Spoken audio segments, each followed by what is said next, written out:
Excellencies, esteemed speakers, and honored guests, my name is Sara Al-Matroushi from the Knowledge and Innovation Department in Dubai Municipality. On behalf of Dubai Municipality, we are pleased to welcome you to this international conference titled Knowledge Connect, a topic which, with your help, we will explore under the theme of creating value through knowledge management and innovation. We are very excited about the lineup of accomplished and passionate presenters who enthusiastically accepted our invitation to share with us their experiences and thoughts over the next 2 days. Dubai Municipality is most grateful for their participation and for the presence of each of you. Both are essential as Dubai Municipality takes this first important step of many applying our collective wisdom to explore the future direction, not just for Dubai and the UAE, but for all of humanity. No matter how one defines we, whether socially, geographically, or culturally, we are not islands, distinct and separate from each other. We are all connected. And it is by envisioning, thinking, and working together that we can achieve many great things. Through the wise and prudent use of our collective knowledge, guided by our assembled gathering of thought leaders, it is our hope to plant the powerful seed for the future. And now we are very pleased to present to you His Excellency Dawood Al-Haji, Director General of Dubai Municipality, to give his welcoming speech.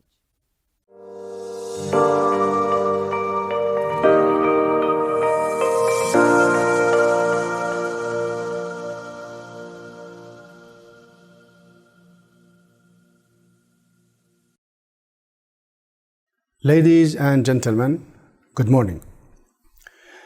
Before I begin, allow me to welcome everyone. Thank you for joining Dubai Municipality in this important event. This conference marks a new milestone in our journey towards growth, sustainability, innovation, and knowledge, which add value to our well-being. The implementation of these innovative initiatives and activities are in line with the directive of His Highness Sheikh Mohammed bin Rashid Al Maktoum, Vice President and Prime Minister of the UAE, and the ruler of Dubai, aimed at cementing Dubai's position as a global leader and the most advanced city in the world. Dubai Municipality focuses on maintaining a sustainable culture that can keep pace with the upcoming trends to deliver innovative services to the community. Most important, we uphold smart resources management system required to boost productivity. Presently, Dubai Municipality offers an array of solutions in various fields, such as urban planning, supervising establishments, planning and designing of infrastructure, managing facilities and parks, protecting and enhancing the environment, ensuring health and safety parameters, including food safety and security. This conference will focus on connecting with each other and sharing new knowledge that adds value to all of us. Our theme, creating value through knowledge and innovation, is a significant opportunity for everyone to be updated with the latest development in this field and to keep pace with the rapid changes in global trends. Towards this end, it's important that we share insights and exchange expertise that add value to our present. Today, we must examine the current challenges and make recommendations for a secure future. Our ultimate aim is to be able to connect together, integrate ideas, and create a new world led by inspired minds. Ladies and gentlemen, I would like to express my immense gratitude once again for your presence today at the conference. We look forward to hearing your insightful discussions and suggestions to empower a generation equipped with innovative ideas and knowledge. Thank you, and I wish you all a pleasant day and a productive conference.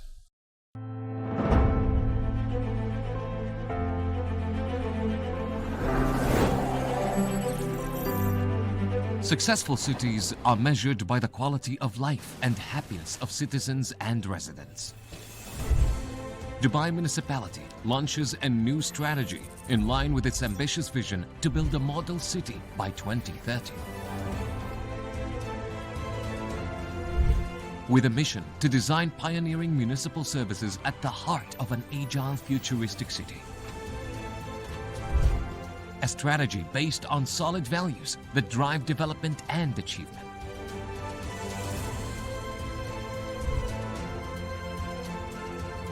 Effective work streams centered on integrated urban planning and a globally advanced construction system.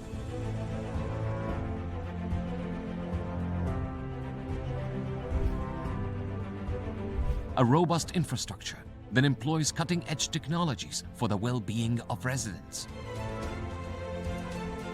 A virtual geospatial infrastructure that ensures the rapid transformation of smart cities. A well-protected environment with a high quality of its elements, ensuring security and the sustainability of food chains.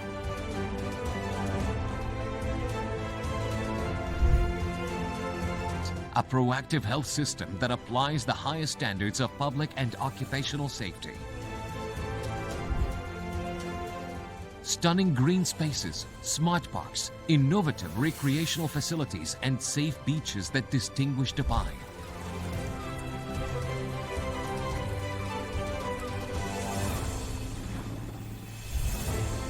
An integrated digital system with leading services that achieve customer happiness and establish effective governance.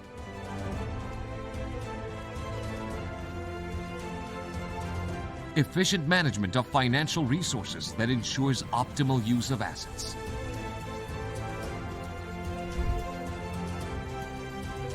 Achieving competitive outcomes and a strategy that invests in talents to shape a better future for humanity.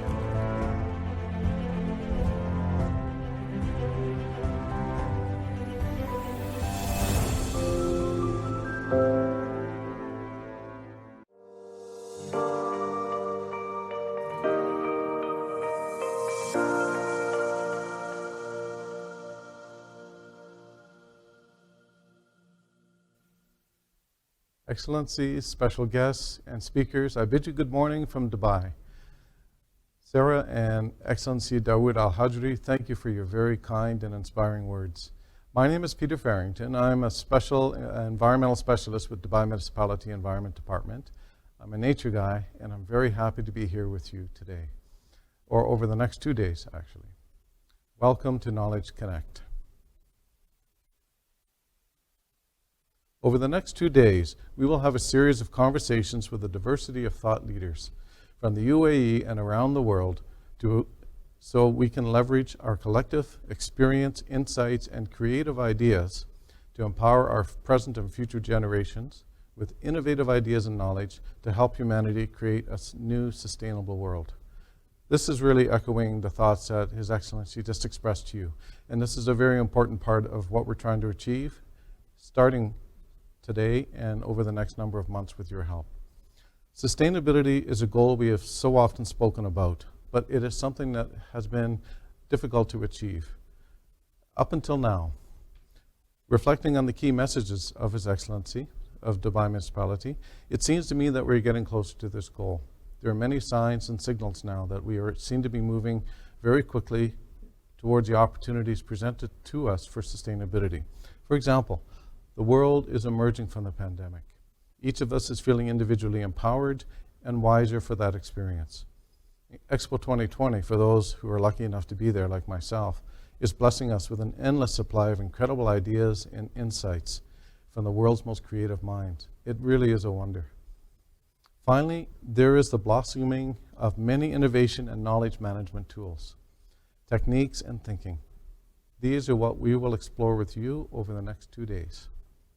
And before I introduce the program to you, I'd like to share with you just 2 quotes that came to my mind when I learned about this conference. They came to mind very quickly, and it's not so much to do with knowledge, but how we use it. The first is a Ghanaian proverb, and it says, knowledge without wisdom is like water in the sand. That's the Ghanaian proverb. And what this message to me is, it's about the wise and prudent use of knowledge. It's not just that we know something, but we use our experience and wisdom to be able to use it properly. And we have a great example here in Dubai of a farm, an organic farm, that uses very traditional methods, but is able to grow food year-round, over 1,000 varieties, and he only irrigates for 1 minute a day. Now that's innovation, that's inspiring, and this is something that future cities can move towards. The other quote for me was from a spiritual leader from the 1800s. This is something to do with mindset, and this is very important for us to be able to apply our wisdom properly.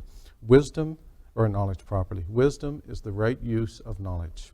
That's Charles Spurgeon from the 1800s. So these are the 2 quotes that came to mind when I learned about the conference.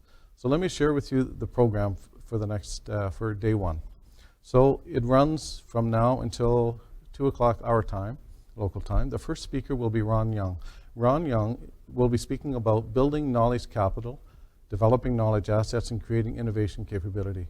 He'll speak for about 20 minutes, and then the most important part will be 20 minutes where you can share your ideas and thoughts and questions with us. It's very important. We really encourage you to interact with us as much as possible. There'll be a 15-minute break, and after that break, we'll have a second speaker, Hank Malik. His topic will be organizational learning during the digital age. Again, it'll be the same 20-20 split, we hope. What we want to maximize, again, is our inputs and ideas from you. After this, we'll have a 20-minute break. There'll be a couple of short videos, and then we'll have a one-on-one conversation between myself and Mr. Elwa Beauchamp, who's the CEO of Irregular, a company out of Montreal, Canada, which generates unbelievably interactive wall-sized videos that I guess is a terrific example of the metaverse, which is part of this conference. So we'll hear about that. The final part will be a panel discussion featuring 3 top thinkers from the Middle East who will explore the topic, the impact of knowledge economy and innovation on the life and future of cities. And this is really the core of what we're trying to focus on for the next 2 days. And during each day, you're going to hear me mention Soha a few times. Soha Farouk Radwan is a knowledge management and creativity specialist with the knowledge department. She is one of the drivers of this conference and will be helping me throughout the event by managing questions from you and providing broader perspectives from the knowledge department. There she is there. Hi, Soha. So, a few rules, logistics here. Your microphones and cameras are muted, as you can see. To interact with us, use the chat function on the right side. All your questions, all your comments, put them in there. We're going to see them, and we're going to catalog them and retain all of them, because what you say and what you think is very important to us, not just for the next 2 days, but for the future. We'll process that, and from the questions that are asked, we'll then pose those to our presenters at the time. Let me see. Yes, we encourage you to be active. Please share even the most random thoughts that you have. Sometimes these things that first come up to mind are the most important. They are the jewels. And we really look forward to having this kind of conversation with you where these thoughts come fast and furious. So with that, I would like to introduce to you our first speaker, Mr. Ron Young. Mr. Ron Young is the founder, Chief Executive Officer, and Chief Knowledge Officer of Knowledge Associates International Group of Companies Limited out of Cambridge, England. He is a leading international expert and thought leader in strategic knowledge asset management.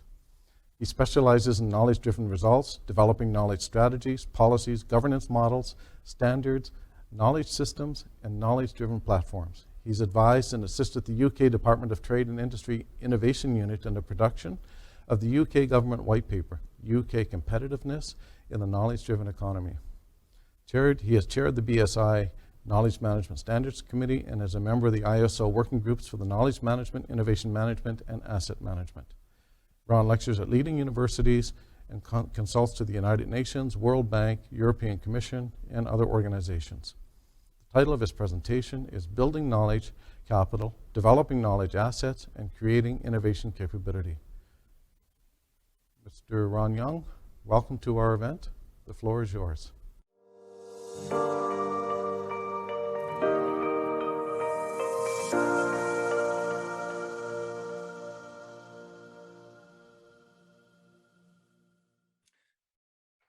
Honored Excellencies, honored guests and participants. I am delighted to be invited by the Dubai Municipality to speak at this conference, Knowledge Connect, Creating Value Through Knowledge and Innovation. And yet I've been asked to talk about building knowledge capital, developing knowledge assets, and creating innovation capability. For, as Peter said, around 20 minutes, and then I'll continue with the interactive session. So I'm going to start with a little theory, define what we mean by these terms, suggest how effective knowledge management builds capital at all levels, and how it should be fed into the innovation progress. I'll talk a little about integration and then briefly discuss the recent UK government reports published in April and December 2021 on knowledge and innovation assets in government. But just before I do, today I'm speaking from Cambridge, UK. Knowledge Associates is based at St John's Innovation Centre, Cambridge, which is located in the heart of the Greater Cambridge Technology Cluster. St John's Innovation Centre was established by St John's College, Cambridge University, in 1987 as part of the St John's Innovation Park. And it exists to provide a more dynamic and supportive incubation environment to accelerate the growth of ambitious and innovative firms. At Knowledge Associates, our interest is in building knowledge capital, developing knowledge assets, and creating innovation capability as one of our key aims to better leverage the world's knowledge. We totally support the lifelong learning, and especially today with much youth unemployment around the world, those critical skills that are urgently needed for collaborative knowledge and innovation working. And for the digital transformation that is affecting every industry sector, from education to health, manufacturing, professional services, industry, society, the planet as a whole. We are focused on the complete knowledge life cycle, from helping the young, unempowered and hopeful knowledge students with low knowledge capital, to helping the empowered knowledge professionals to create and manage knowledge capital more continuously, more collectively, and in more systematic ways. And also to those professional elders who wish not to retire completely, but wish to continue to empower others with their higher knowledge capital built over a lifetime of work experiences. This complete knowledge life cycle will better leverage the world's knowledge. And the world desperately needs and wants this right now. I put to you that the world desperately needs better ways to create, manage, and apply its collective knowledge and innovation than ever before in history to solve major problems for humanity. We're faced with existential problems for the planet, like climate change, and for all people protecting our health in global pandemics, and for peace and security, global terrorism and cybersecurity. It is by leveraging the world's knowledge and innovation that we will achieve global collaborative solutions. I put to you that the world passionately wants better ways to create, manage, and apply its collective knowledge and innovate than ever before in history, to create major benefits and increase quality of life for all of our citizens. It is new knowledge and innovation that will provide improved quality products and services to all. Knowledge underpins everything we do, to make the best decisions and to take the best actions. It always has and it always will. So in this context, what do we mean by knowledge capital, knowledge assets, and innovation capability? First of all, the terms knowledge assets and intellectual assets, knowledge capital and intellectual capital, are recognized as synonymous. A good way to start is to remember the importance of other types of capital and assets. We all understand that we can build financial capital and wealth, and we can then obtain more tangible assets like our homes, cars, office buildings, technology, land, plant, and machinery. And historically, from an industrial economy perspective, we've created financial and physical asset owners. And we've created industrial jobs for workers to create and maintain those assets. But for the 21st century, for the first time in history, in a global knowledge-driven economy, each of us are both the owners of our own knowledge capital, and at the same time, we are the knowledge workers to create new knowledge through learnings and experiences and competence development. But we cannot do that alone, certainly not in the best and fastest way.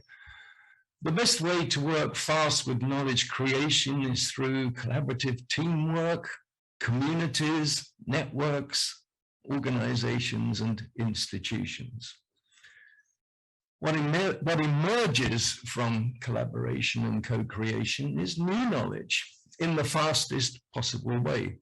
We can then increase our innovation capability by feeding our new ideas, new knowledge, and new insights that emerge into the innovation management processes. To do this involves three key types of knowledge assets, which have become the de facto standards of the intellectual capital world. The first is human knowledge assets, human capital, for example, the knowledge in our heads and our teams.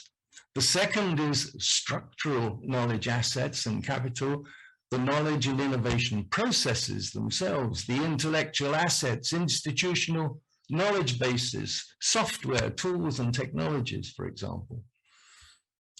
And the third is what we call the relational or social knowledge assets and capital, like trusted partnerships, culture, trusted brands, ethical and purposeful institutions. To create these types of assets and build knowledge and innovation capital, here's a framework that can help with the assessment and development of a roadmap and implementation plan.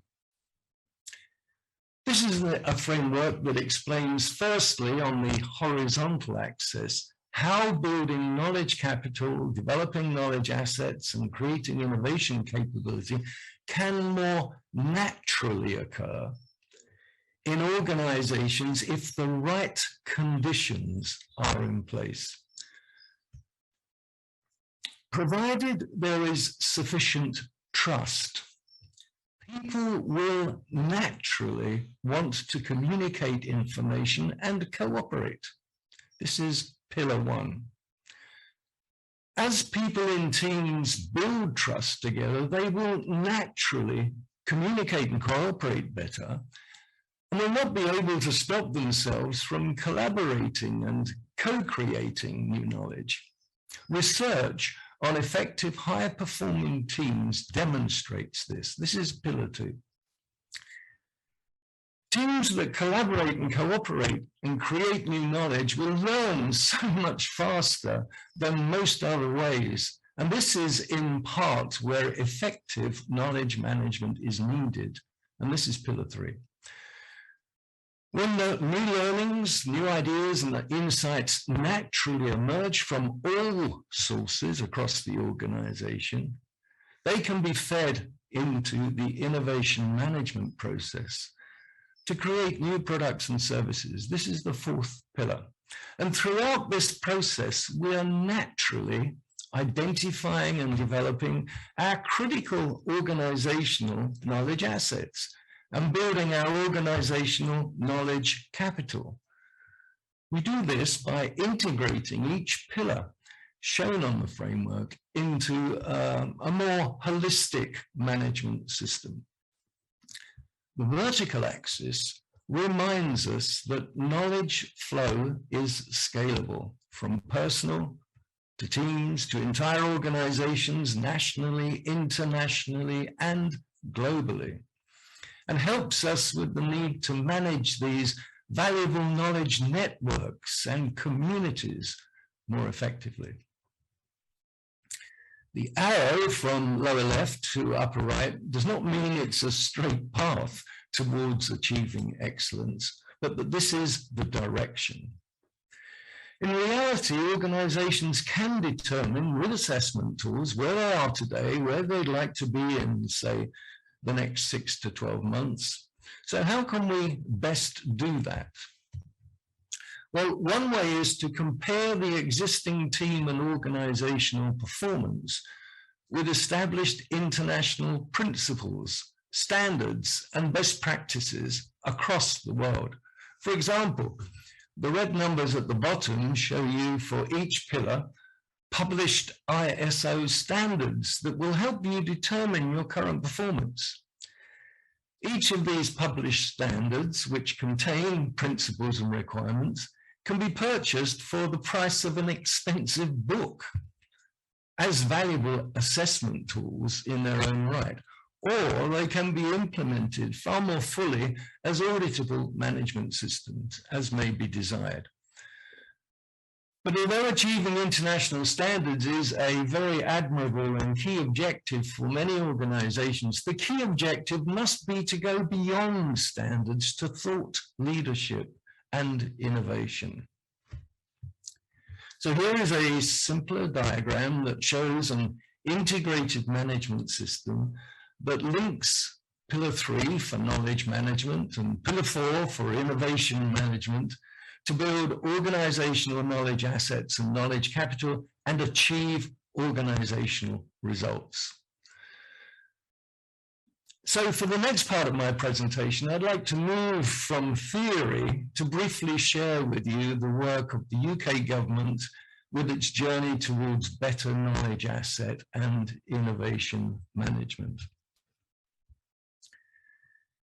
In April 2021, the UK government published a report, Getting Smarter, a strategy for knowledge and innovation assets in the public sector, known as the Macintosh Report.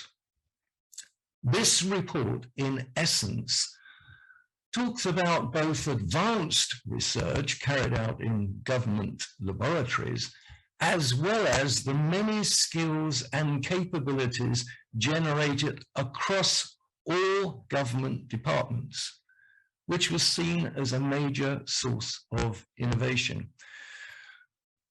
I quote from these reports that these innovation assets play a vital role in effective modern government, and were vital, for example, in the fight to control coronavirus and protect lives, but also have a wider potential to be used in other organizations or in different ways to generate further value.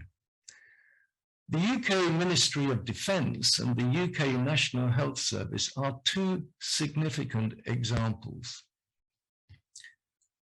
Actually, this was first highlighted in an earlier report of October 2018, Getting Smart About Intellectual Property and Intangibles in the Public Sector, which was published alongside the 2018 budget of Her Majesty's Treasury. It acknowledged, and I quote, the scale of the knowledge assets across the public sector and, other in some pockets of government, the wider potential of these assets tends to be poorly understood. The potential to create greater social, economic, and financial value was not well realized. And the report put forward 10 high-level recommendations to support this potential being better realized. In April 2021, the report was the culmination of the work to translate those 10 recommendations into a set of concrete proposals. And at the same time, a draft guidance was published on knowledge assets in government. After receiving feedback from key stakeholders, the Rose Book, Guidance on Knowledge Asset Management in Government, was published in December 2021. It contains sections on knowledge asset management principles and knowledge asset management strategies. It is concerned with identifying, protecting, and exploiting knowledge assets through new applications and markets. So, although the work originated at HM Treasury, it has moved to the Department for Business, Energy and Industrial Strategy, BEIS, for its delivery phase. In essence, all accounting officers have been provided with this guidance for managing knowledge assets and have been asked to take appropriate action to each develop a strategy for managing their knowledge assets and appoint a senior responsible officer for knowledge assets. The guidance has been refined in response to stakeholder feedback, and a new strategic and innovative capability unit has been launched. I consider this to be a great step forward for knowledge asset management in the public sector, and equally of great relevance to the private sector for both large organizations and small knowledge-driven startups, as we have in our incubation centers. Furthermore, I consider the best practices for knowledge and innovation management to be vital for helping us to achieve the global UN Sustainable Development Goals. May I respectfully suggest that if knowledge underpins everything we do, and if there are now new and much better ways to create and apply new knowledge and innovate much faster than ever before, then we must make it mandatory to do so for each of the UN Sustainable Development Goals. And I would specifically bring to your attention SDG 17, partnerships for the goals. In other words, no one nation can achieve this 2030 global vision alone. And it can only happen through effective, collaborative, international and global partnerships.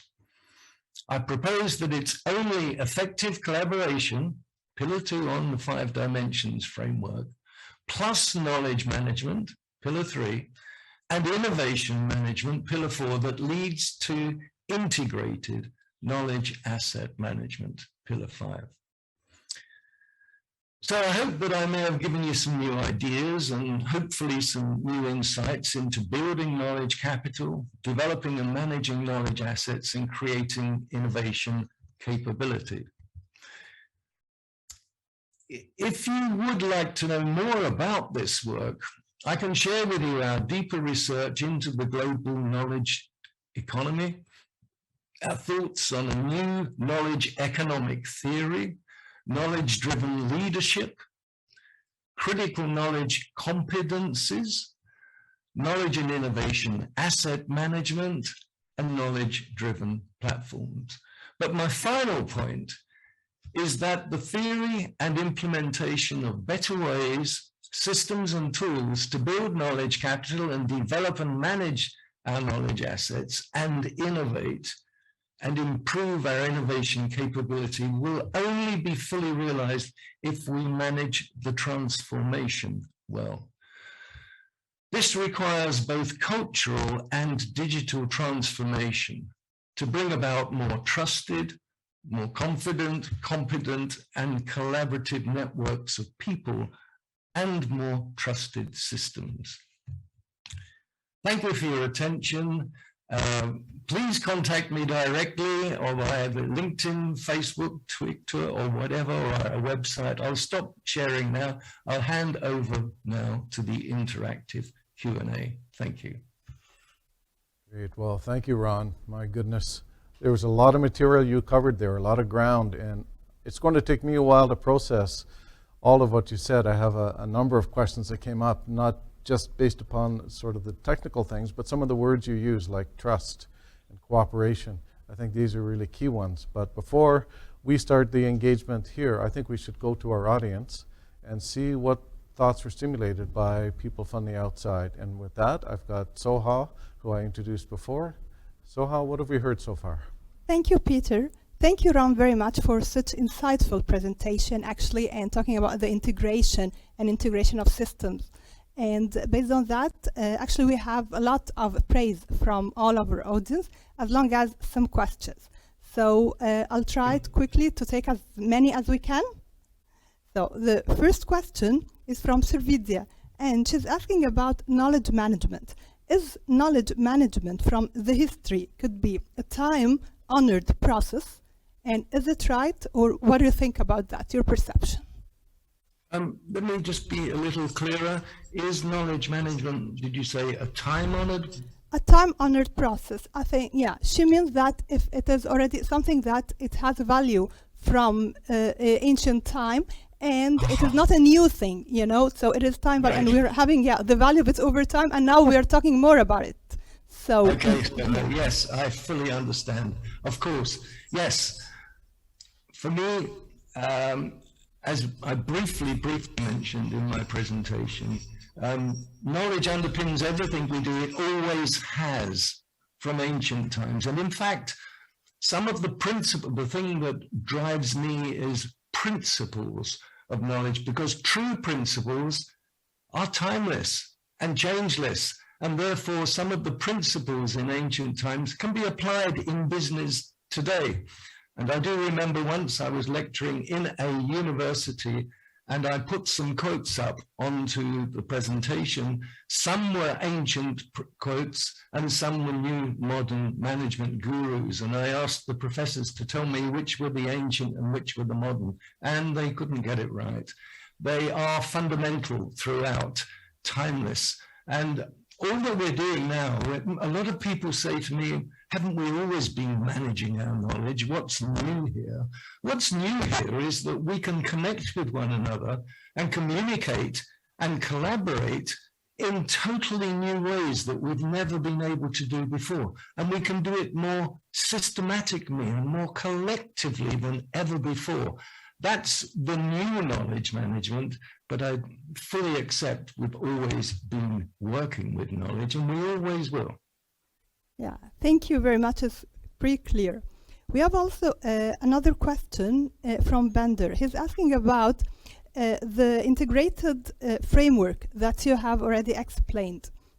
Yes. And he wants a clearer image of it, or a clearer explanation of the knowledge assets or capital framework that you have explained, and what is the end target of it? So you have already mentioned that it is already, there's an integration between different systems, between knowledge and innovation system, and then ending up with the knowledge capital management system. So how is it can be understood, and how we can see its impact?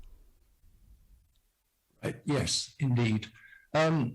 Well, first of all, in the brief time I've got now, I can only say that I can certainly, if anybody gets in contact with me directly or through yourselves, we have white papers that explain in much more depth how the framework can help you and how the integration occurs.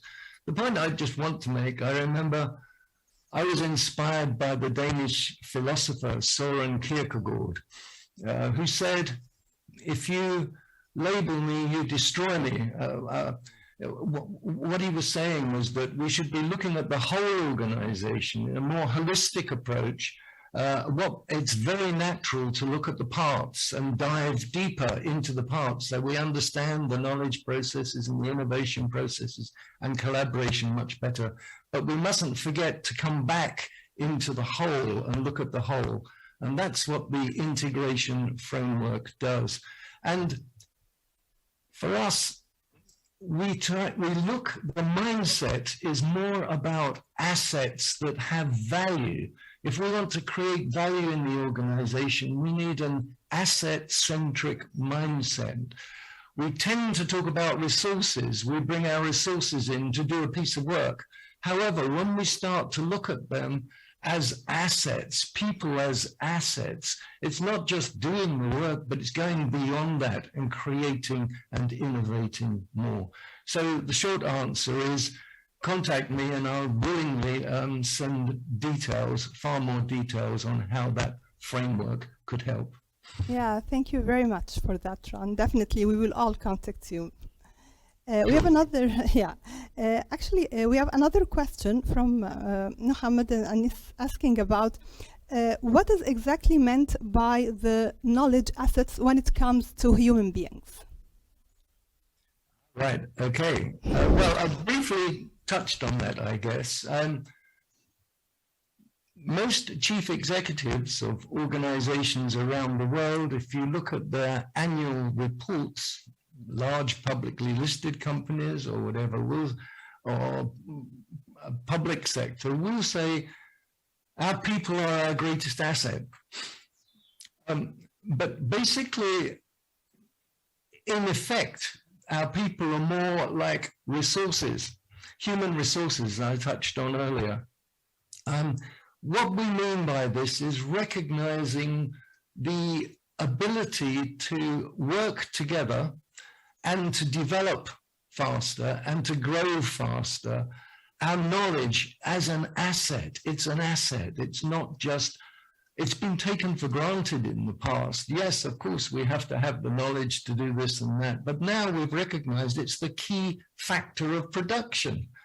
It is, in many knowledge-driven organizations, the key factor of production. It's the key thing. So it must be treated as a key asset. And like all assets, whether they're physical assets or whether they're intangible assets, they can all create value. They all have life cycles. They all need maintenance or learning and growth to develop further.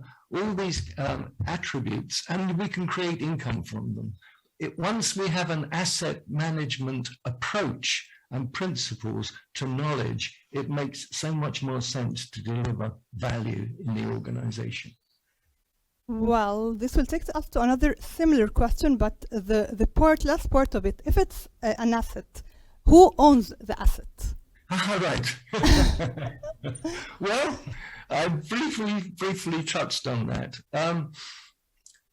We all own our own knowledge. We own the knowledge asset that we start in early life and go through life. We own that asset. I would suggest that we loan our knowledge asset to the organizations we work with. And then when we leave the organization, it should be a win-win. The organization is benefiting from the knowledge of its people, and it's trying to turn that systematically into institutional knowledge as a key asset for the organization. But equally, the individuals are developing their assets themselves. So I think fundamentally, human beings own their own knowledge as their own personal assets. Organizations create another type of structural knowledge, institutional knowledge, which is a key asset for them to perform. Thank you so much. Another important question also is coming. So we can manage assets and have such strategies in strong economy countries like the UK, the UAE, but is it possible to be applied and implemented in less developed or with less economy countries, less level of economy countries? What do you think?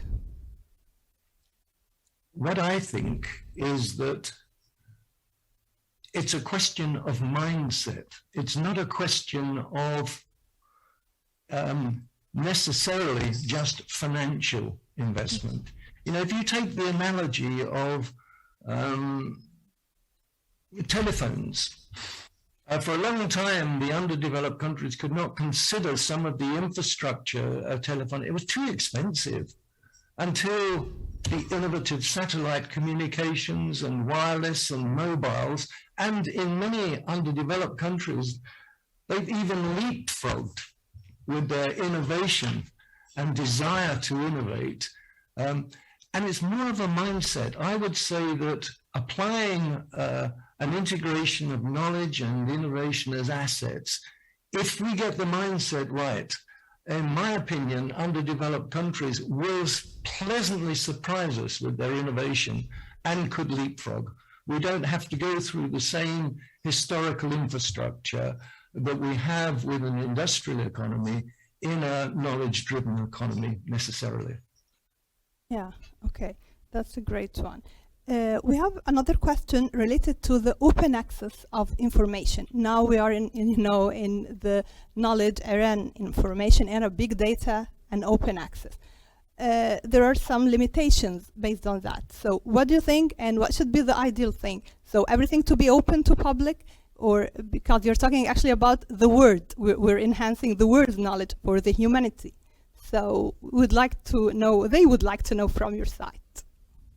All right, indeed, that's a wonderful question, but I wish I had a panel discussion on this for an hour, because we're talking here about something really fundamental, open for the benefit of humanity, but also looking at how do we actually ourselves operate as in an economy with knowledge. And in the industrial economy, the instruments available to protect knowledge, I think, are right and served us well, and do serve us well, continue to serve us well in the industrial economy. And so patents and copyrights and things like that were appropriate and are appropriate. However, in a knowledge-driven economy, I would suggest that the instruments we need for that are not there yet. They still need to be developed.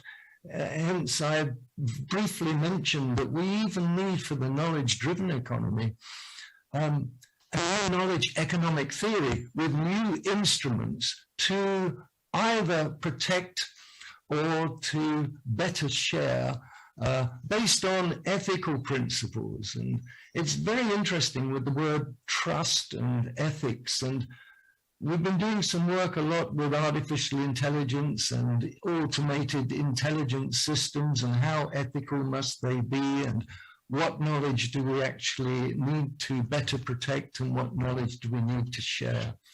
I think it does need quite a bit of discussion. I can't come to a conclusion briefly other than to say we need to, if we take the UN Sustainable Development Goals, we need to be as open as we can, as collaborative as we can, as sharing as we can, to achieve those Sustainable Development Goals for humanity, without doubt. But there are other things that we would need to protect our knowledge, I think. Pharmaceutical companies can spend 10 years with huge research and development costs before they get to market. And therefore, they have a different attitude towards protecting knowledge as an asset. We need to look at the whole picture, I think. It's a great question. Yeah. Thank you, Ron. Sorry, I'm going to have to jump in here because we're getting close to the end of the time. And there's so many topics that we've just touched on. And Soha is in the Knowledge Management Department, or the Knowledge Department with Dubai Municipality. So can you share with us your perspectives, Soha, and what you've heard from Ron, and just with your scan of the questions and comments? What's your perspective? What have you heard so far that really resonates? Well, thank you, Pierre. Actually, it's a great thing that Ron has spoken about the integration model. It's very important here to highlight that Dubai Municipality, we are one of the leading organizations who have already integrated our knowledge and innovation management system into a single knowledge and innovation management strategy towards the achievement of the results and towards the achievements of the organization's objectives. This means that the rationale behind that is that definitely you know that there are so many intersections between knowledge management activities and innovation activities. Based on that, we have already just integrated all the initiatives and the capabilities in both of them, combined them together, utilize them together towards the creation of new knowledge. And when you're saying creation of new knowledge, here we're talking about creativity, which is the nucleus for innovation. When it is put into implementation, we're talking about innovation. And such innovation is in the context of the organizational objectives. I mean, that I'm innovating in order to achieve my objectives. It's not my end target to just have knowledge management or innovation management strategy. No, my end objective is to use such to reach my objectives of the organizations. And accordingly, we have a completed and an integrated ecosystem, not only integrating knowledge and innovation management, but as well as integrating different systems. But one of the main things that is the backing us, actually, it is the strategic human capital management, which means that when we're doing in DM, the human capital management, we are managing it in a way, strategic way, that we ensure that the people from the planning, recruitment, development, and the incentivizing them all can reach and all can help and direct us to get the people equipped with the right knowledge, will be able to create, who will be able to innovate when we put such into implementation. This briefly. Great. Thank you, Soha. So you can see that each person that's talking about knowledge so far can probably have a whole day just speaking about it because it's a big topic. I work in Dubai Municipality, and I can certainly say that as an ecologist by training, who has to deal with thousands of variables that are all unpredictable, in terms of the government organizations that I've worked for, Dubai Municipality has been the closest to something that actually is reflecting, I think, some of the advice and wisdom that Ron has shared with us today. And creativity is a key part of it. And if you go to Expo, if you're just experiencing this kind of opening again since the pandemic, it started to ease off a little bit, the world has really, really opened up. So this topic of Knowledge Connect and having a system and structure in place to be able to manage it, as Ron described, is extremely insightful. And I think with, again, our collective views, those from the audience, I think we'll be moving in the right direction very well. So thank you very much. We're actually going to be moving to our first break, and that will be 15 minutes long. Thanks again, Ron. I hope you can stick around for the 2 days, and you're welcome to jump in when you can. So thanks, and we'll see you again in 15 minutes. Thank you.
Hi everybody, welcome back from your break. I hope you've had your coffee and ready for another really invigorating session.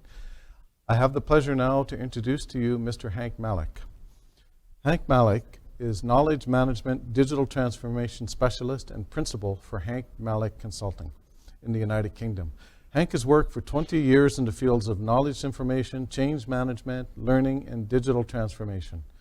He is a recognized knowledge management expert delivering process, content, learning, and technology solutions across multiple industry sectors, including energy, engineering, central governments in the UK, and internationally, including Middle East, Europe, the US, and Japan. Hank is an accredited Chartered Knowledge Manager, a Master Certified Knowledge Manager, and Certified Knowledge Environmental Engineer. Hank has led numerous knowledge management and information management teams, speaks regularly at international knowledge management conferences, and penned articles for global knowledge management publications, most recently in the Knowledge Management Cookbook in 2019, and again in 2019, the Knowledge Manager's Handbook 2nd edition. In 2020, Hank published his first book, Knowledge Management, a primer and catalyst to support digital transformation. The title of his presentation is Organizational Learning During the Digital Age. The stage is yours, Hank.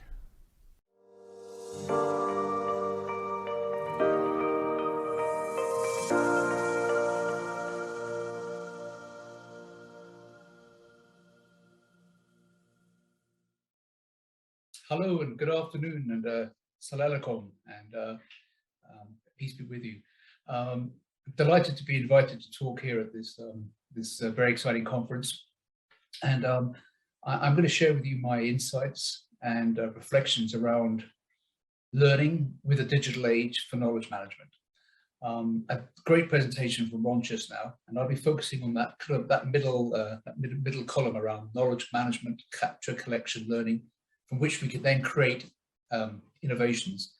So let me go to the next slide. I'm going to discuss really what is the learning organization.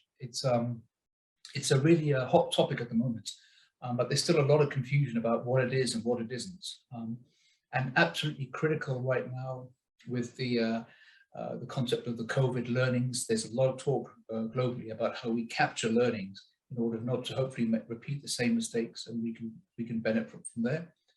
I'm going to touch on the impact of digitalization for learning, and then I'm going to give you some real examples from the oil and gas sector. I spent the last 9-10 years in the oil and gas energy sector, actually working in the Gulf, and give you some of those captures, some of those reflections to improve learning, and then some key takeaways.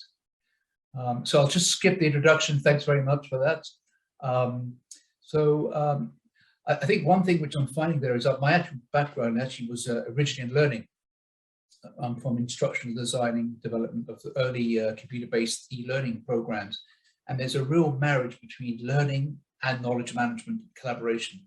And I hope that comes through in the presentation as we go forward.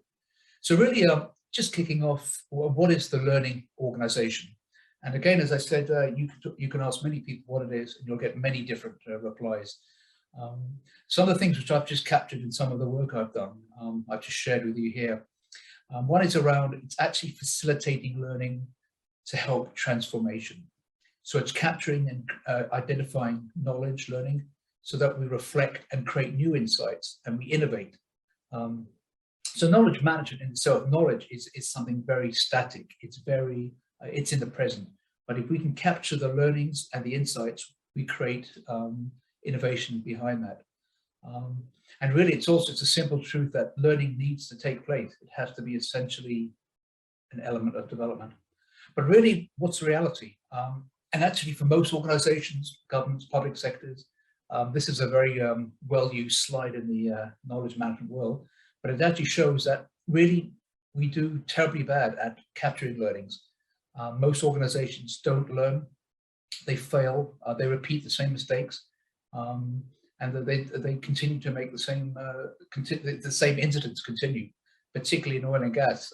It's quite shocking how the same incidents do occur. So when there are major issues, they could have been avoided if the learnings had been captured and had been applied. So really, when we look at a definition, we then have to step back and look at the definition for lessons learned, which again is a critical element behind this.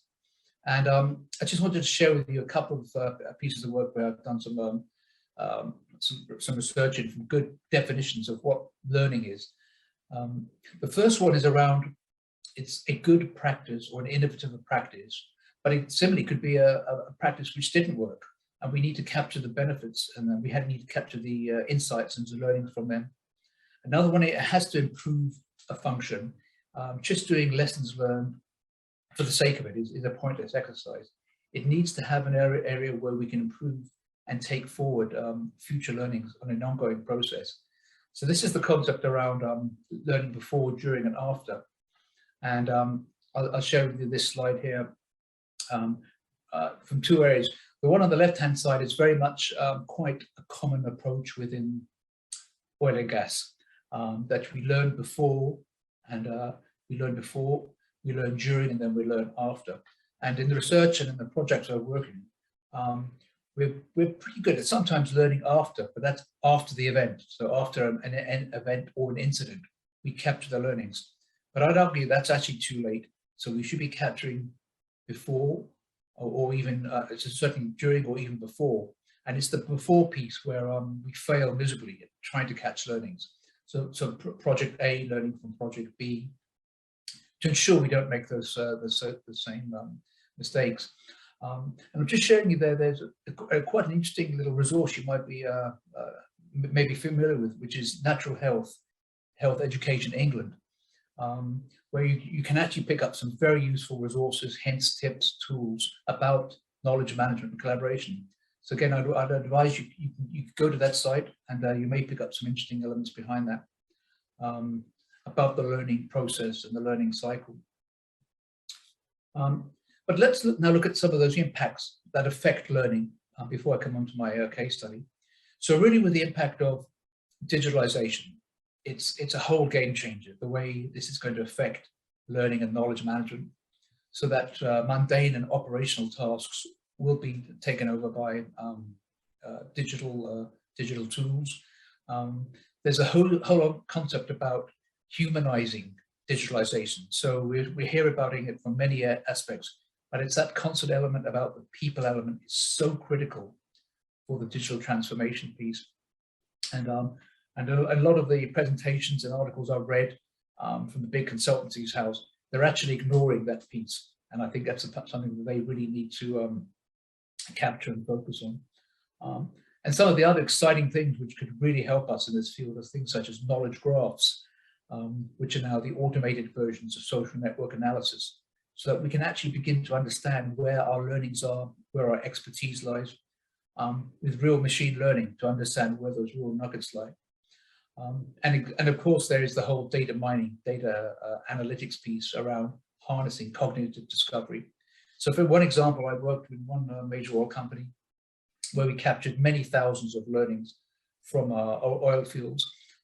It came out to, I think, a region of 12 to 13, 14,000 learnings. With cognitive discovery tools, they can now draw out key patterns, key opportunities, so that we can collate together key learnings and expertise. So great opportunities if it's managed correctly for learning. Again, from the focusing on the digitalization side, it's actually helping us to create meaningful patterns. So one of the I think one of the criticisms about knowledge management and learning is that it's very hard to quantify the benefits.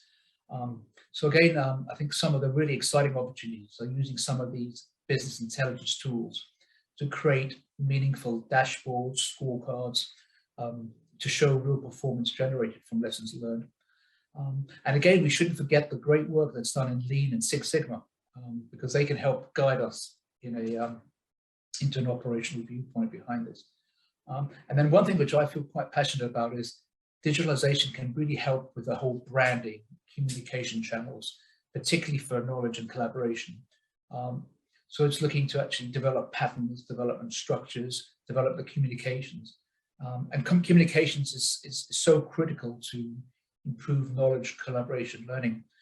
In one of my projects where I was head of knowledge management, I actually had a knowledge management communications manager, and she worked in the team, a very competent Omani lady, and she helped with the branding, the newsletters, the design, the posters, the messages. And I think that's so important to have that when you're looking at knowledge and collaboration programs. But interesting, we also then look at the whole concept about the hybrid worker and learning digital promises. So we're all now into the concept of the office remote worker, where there are great opportunities to improve knowledge learning. But I do give you a word of caution. I read a recent survey which actually said, and it was quite telling piece of content, which showed that we're actually working 37% less collaboratively than before the pandemic, and we're actually becoming more siloed, which is quite a shocking concept, because a lot of the branding, a lot of the communication you hear from IT companies and consultancies is it's the collaborative workspace, more adaptive, more reflective. But maybe there's a degree of reality. We need to look at that. And I was on a call very recently with a major oil company, and their review was that onboarding has really had an impact, where new joiners are coming aboard and they haven't even met their line managers, they haven't met their buddies, and it's that concept about we're missing that interaction for the new boarder from day one. Who do I ask to? Where's the coffee shop? I think those are some of the things we need to start to consider again. There's a concept about community management, collaboration, and increased mobility, and certainly pushing the right information.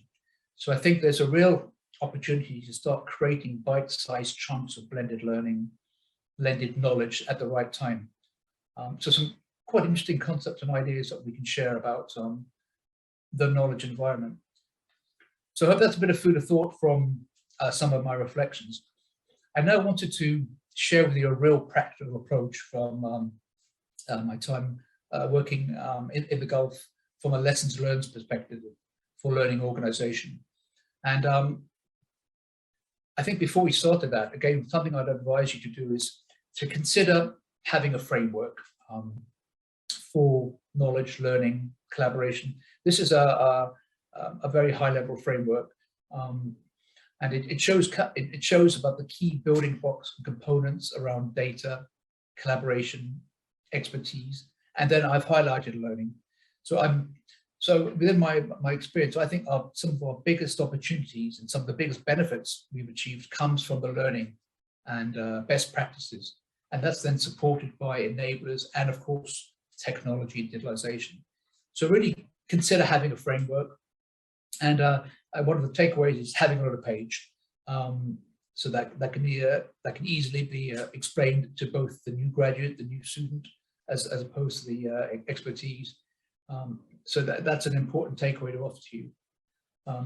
So when we kicked off the whole learning organization lessons learned program, for example, when I was brought into the Gulf, it was a clear remit that we needed to improve our lessons learned, with a feeling that we repeat the same mistakes. And there's a key element there about actually saving three things for learning, and particularly in oil and gas and the energy sector. It's threefold. One is, first of all, keeping our people safe is absolutely paramount. So it's making sure people don't get hurt and keep safe.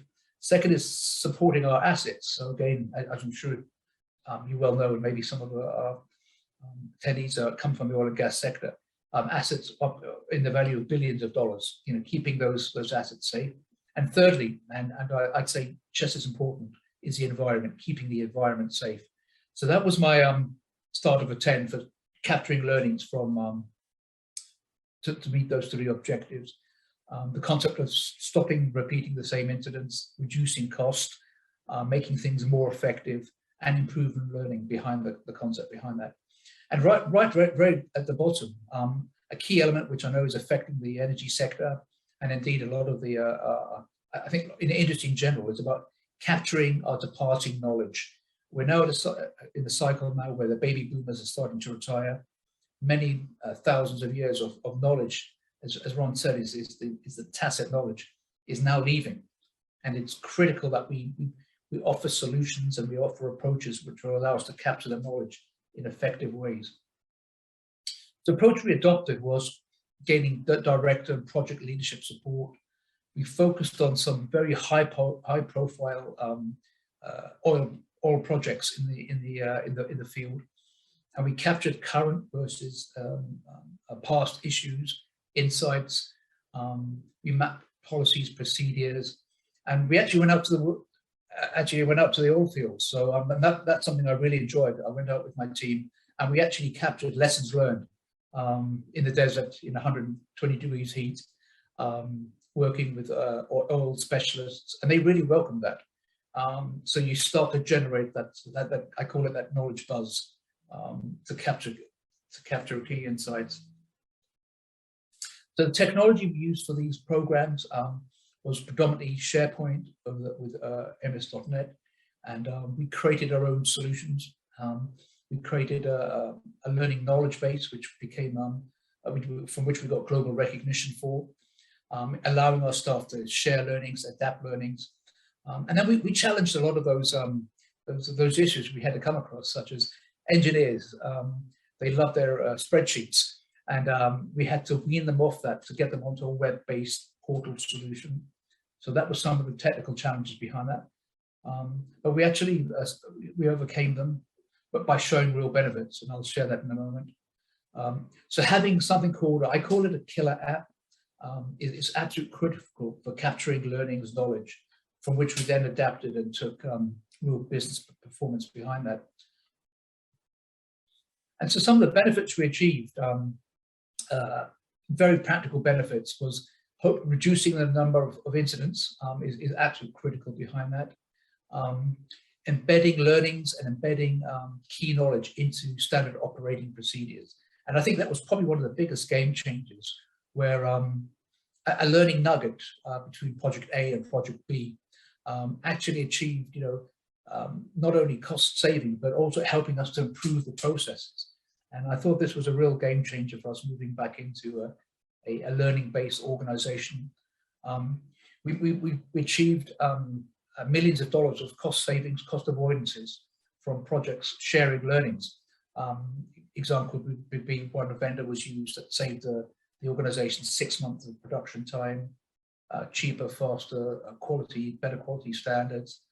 And then coming from this, we actually we presented at the ADAPAC conference in Abu Dhabi a number of years ago, and we also achieved global capability recognition for the learning approach, and we won a global award, which I believe also so with the Municipality one, which was called the MIC Award, Most Innovative Knowledge Enterprise Award for great knowledge management, learning, innovation.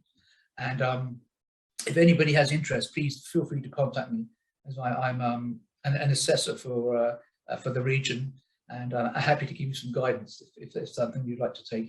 It's very new, but it's building some traction now. So takeaways from this, and then we'll get on to the questions and answers, is you need to have a clear operational need before you start doing a learning and knowledge program. So as I said, the key driver for me was learning, lessons learned, reducing incidents, improving performance. You absolutely need real stakeholder support. This is absolutely critical. We were blessed by having a very forward-thinking and supportive director who sat on the board, who really understood knowledge management, learning, and was passionate about it. And I think, to be truthful, without his kind support, I think the project wouldn't have been as successful as it was.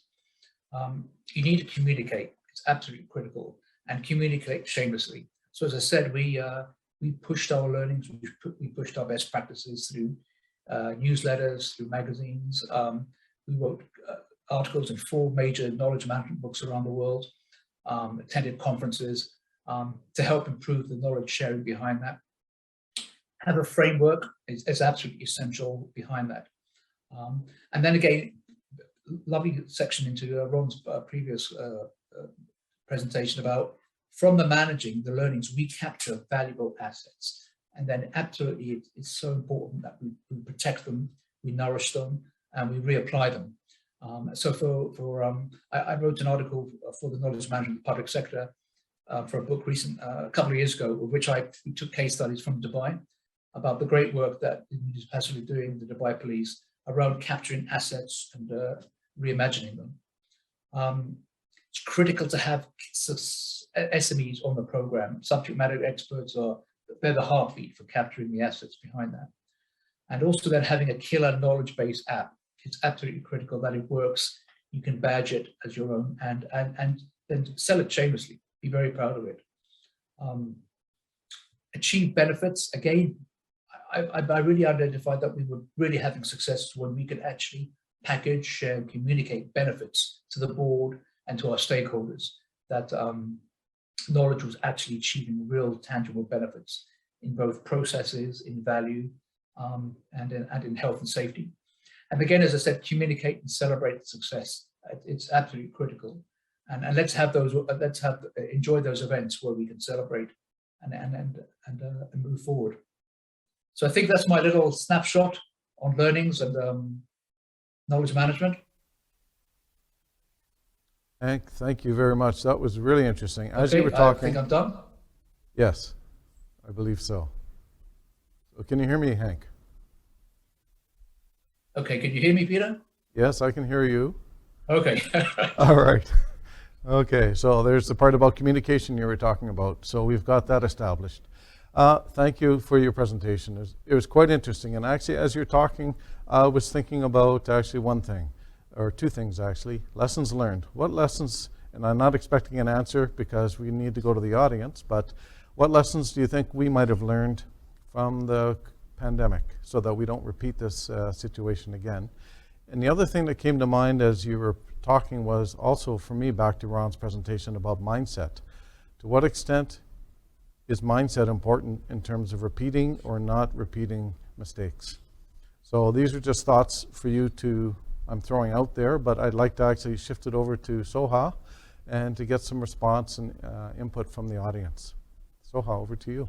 Thank you, Peter. Thank you, Hank, very much. Actually, it was very interesting combining the organization learning, which is a perspective and one of the fundamental things of knowledge management, with the new era of the digital life that we are living now.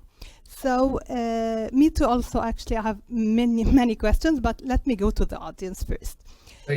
Yeah, first thing, actually, we do have a question, which is, you have mentioned groupthink. So for this groupthink, how to avoid and how to encourage the groupthink? More elaboration, please, about it. Yeah, groupthink. It's all to do with I call it the whole hearts and minds. And to link that in together, you need to have something which I actually did a lot of work on, and I think Ron mentioned was around communities. If you can bring together communities and you build them organically, they will start to develop groupthink. And it's very important that you don't give it a firm management piece. You let them develop, and then they will grow organically. So, for example, engineers, they will come together as a group, but they don't want too much interference. But they'll share, as SMEs, knowledge, they'll share assets and share communication. And then over time, you develop bigger communities and you start to wrap them together. That was one key element. The other thing there was actually about I call it the whole concept of seeding. You seed little knowledge clips or you seed little learning clips into organizations, and you get that aha moment where people see that there's real value behind that. So it's a combination of communities and also broader communication helps. Yeah, great. Actually, can I jump in there, Soha? Do you mind? Please. It's really interesting when you talk about it like a community of practice, and you mentioned engineers, and aha moments can happen. What about communities where you have engineers, biologists, social people, a variety of different perspectives? Please comment on that in terms of aha moments and moving forward. Yes, yeah, no, absolutely. I did some very interesting work in Oman where it was being government funded to bring together innovation hubs. So there we brought together scientists, doctors, engineers, public sector, government education. And we provided a safe space for sharing knowledge on certain disciplines. So we focused initially on water, oil and gas, bioenergy, and we started digitalization. And this was very much bringing together multiple different sources into a common field where they had a common interest. So, example around water, it's critical in the Gulf, water security. And that was wonderful to see the new students talking with experienced doctors, engineers in a safe environment. So that, I think that helped to support the whole communities, feeding the communities. Yeah. That's great. We have actually here another question regarding the oil and gas, since you have such experience in oil and gas. What about the lessons learned when working in such organizations, and they do have lots of variables, and how to make it, where the scope to be? Yep, good question. So we focused initially, the big focus was actually focusing on our major projects, because their projects drove this, and they were called mega projects. So we focused initially on where the biggest, the biggest investment was taking place. So when I kicked off the programs in the Gulf, we focused on maybe 3 mega projects, where maybe a project was X million dollars behind in time, assets, money, to try to get those projects on board quickly. And after we had the successes from that, we then took the success story wider across the organization. So we then went into our wells engineering facilities, and then I think it was finance and HSE wanted to come on board. So we created little stories, little nuggets to then communicate it wider. And then we took a common approach to go wider across it.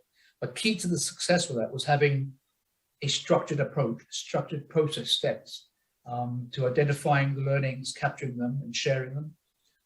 We integrated a digital workflow into our learning knowledge base, and we kept it open. The vision always was that anyone could add a learning from the office lady to the director, and then it was validated. But the whole concept was bringing transparency, and this concept about a one knowledge base. Oh, that's great. So we have another question from Mark related to that, which is about the scope of lessons learned in any organization, especially big and complex ones. Do you think that there should be a kind of a list of where they should identify lessons learned on, for example, processes, projects, wherever it should be, or it is actually to be determined by the organization as per its needs, or there are some prerequisites should be there to follow on? Yeah, good question again. I think lessons learned, we found the biggest success for if we focus it on particular functions or directorates, or where there's a major need. So for example, when I launched one of the projects, we went to the board with our knowledge director. So again, I think I mentioned about having a sponsor on the board is absolutely critical. And we had an operations director who ran operations, and really, we worked them to identify where is the biggest pain points. And if I try to remember, it was around H2S, sour gas is critically important in Oman. It's a toxic gas. It was corrosion, and I think it was environmental safety. There were critical aspects from which we then created learning programs behind that. But at the same time, you can have an unstructured learning approach where anyone can capture learning. So we capture those nuggets. So to answer the question, I think try to focus on the key priorities first, and then try to manage those into the processes. The other success we had behind this was that we had a very structured process-based approach for operations, and everybody followed a process. And it's much better to map learning and knowledge management around a process than try to create your own. So it's a combination of both, but focus on the high needs first. Yeah, thank you. Actually, you gave us an example or a case study of a project you're working on. But in terms of the measurement, because we've got many questions related to the measurement and ROI, and so what is the simplest way or the guideline that, because no one can copy someone else, but what are the main guidelines that can help people to measure and have the ROI on that? Yeah, it's a big question, and it comes up a lot. I think it's the same question when you ask change management, when you ask HR, when you ask learning. Sure. So we took it in 2 approaches. One was it's important to have, as I mentioned before, to have a knowledge base behind this, because that feeds everything. So from that perspective, we did two elements. One was it was tangible usage results. The people can challenge that, but it was your number of hits to the site, most active users, most active response to questions. So this was the usage behind that. We then developed, actually within the learning capability, we learned, we actually asked the question, what is the value achieved from this? Have you applied the learnings? And actually, in oil and gas, it's very focused on the bottom line, on the dollar. So we actually are, how much value has been achieved. So actually within the application, you could ask, you could declare the value. And thirdly, we captured it through anecdotal stories, which was so critical to this. So this was going out to the project fields and capturing value achieved.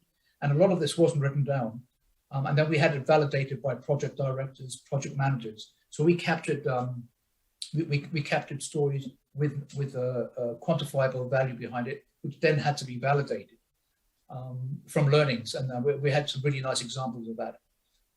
Yeah. So as I was leading, we'd quantified something in the region of $600 million cost avoidance, cost savings from our learning and knowledge platforms. Yeah, great. You know, even in Dubai Municipality, we're doing such, we related all the activities for the knowledge and innovation activities towards the results, how they impacted the projects that are, we can say, the innovative projects, or what was the output of what we have already done. So yes, we're measuring on different projects, as you have said, return on investment on the projects, on the savings we had, the profits. So we made like a full and integrated model of how to measure and to see not only the operational, but as well as the impact and the end result. So yeah, I guess we're in the same page. One really nice thing, we created something called a knowledge card. Very simple, about the learning or the knowledge, what was the challenge, what we did, and the outputs behind that, with a photograph of the team or the asset. And that became a huge success.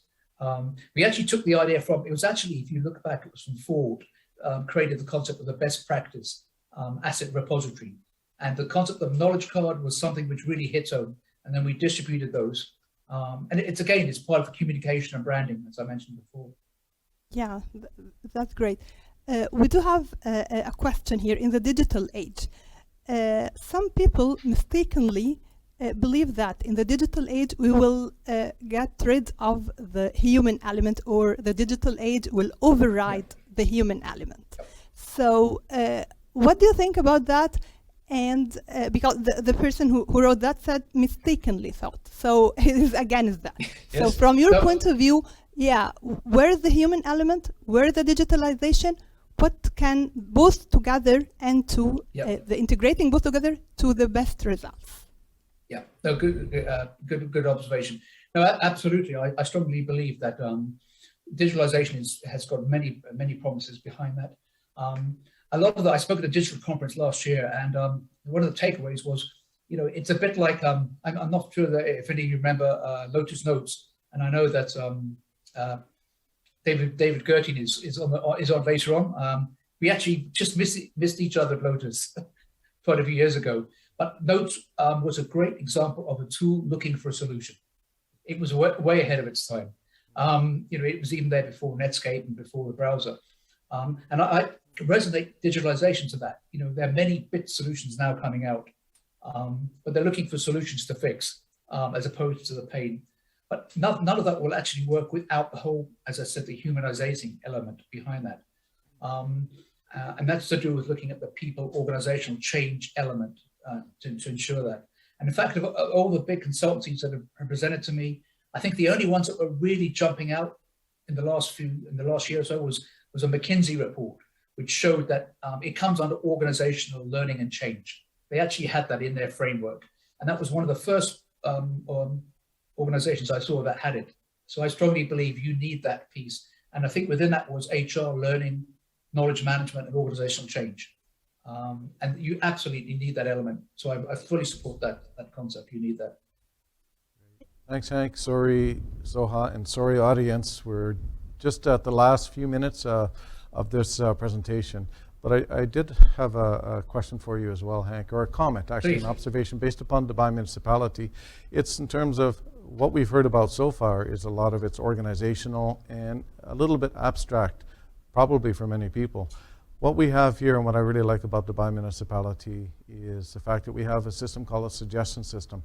So I, as an individual in my organization, if something I come across through work, through pleasure, through home, through doing something else, that's an interesting idea for me, I'll learn about it and then I will put it formally into our system where it becomes part of the learning for the organization, but also that has a possibility to be innovated. So I just wanted to make this comment about how the way we're organized now, it enables us to not only function within an organization, but also individually contribute. Any other? Yes, absolutely. Yeah, good observation. So last thoughts, Soha, before we wrap it up? If we have a time for just last question quickly from Srividya, she's saying that groupthink actually it is a phenomenon which occurs when a group of people together they reach a consensus about something, but at the end of the day the thing might not be the right thing, but you know the group will dominate the rest of the people. So how can we avoid that and we can enable the voice of the others in order to share and to have it as a lessons learned? And she's giving an example for the climate change, for example. Yeah, so I think one element there is that you do have the communities, you have the group thing, absolutely. But one concept we were really important with, and it was a really important element, was once a learning was captured and the community agreed on it, it still had to be validated as a real asset. So that would then go to a subject matter expert or technical authority to become a valid knowledge piece. So I think absolutely get the different elements from a group think, from a community into that. But I think it's important you then have it validated and approved as an asset going forward on that element behind that. But let the groupthink starts, as I mentioned before, at the community level. It's organic. Let the voice of a brand new graduate is equal to that of an experienced SME developer. Let them communicate and share that. But then you do need the validation and moderation behind that. That's important. But with a small M. Thank you very much, Hank. No. We're afraid we're out of time. I really enjoyed it.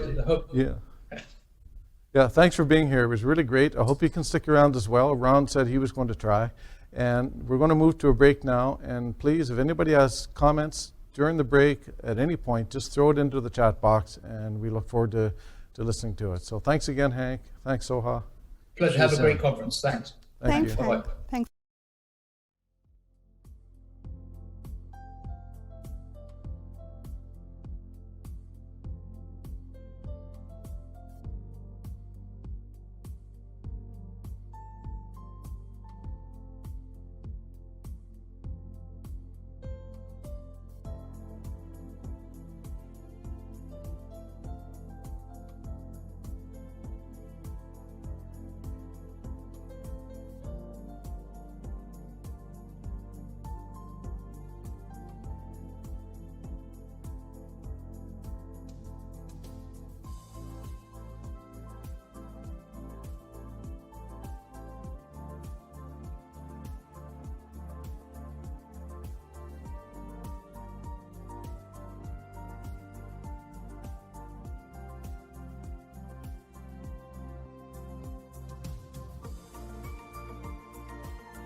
Hi, welcome back from the break. I love those features, especially the Dubai frame. So if anybody's been to Dubai and not been to the frame, go there next time. It's really, really fantastic.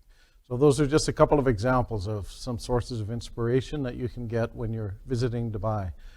Now, I'm afraid Elwa Beauchamp was not able to attend. He is stuck at Expo, and just too many things going on there. So if you want to learn about his amazing technology, you can go to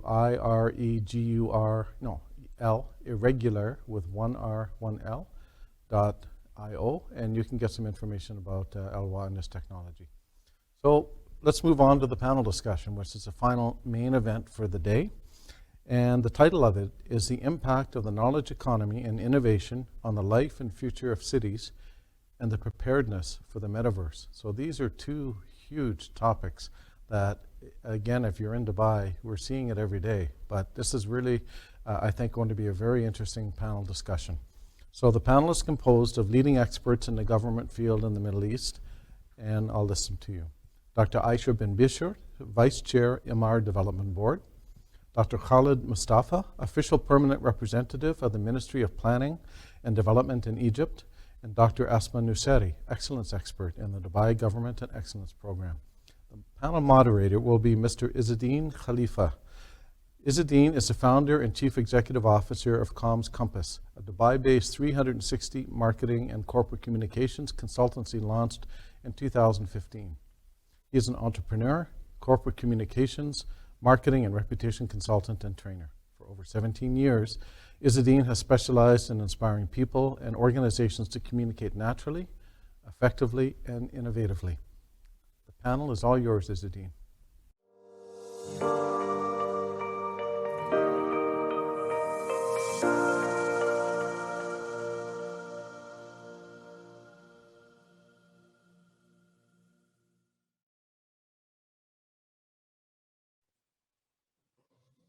Hi, good afternoon, everybody. It's such a great pleasure to be talking about the knowledge economy and innovation in the city of innovation.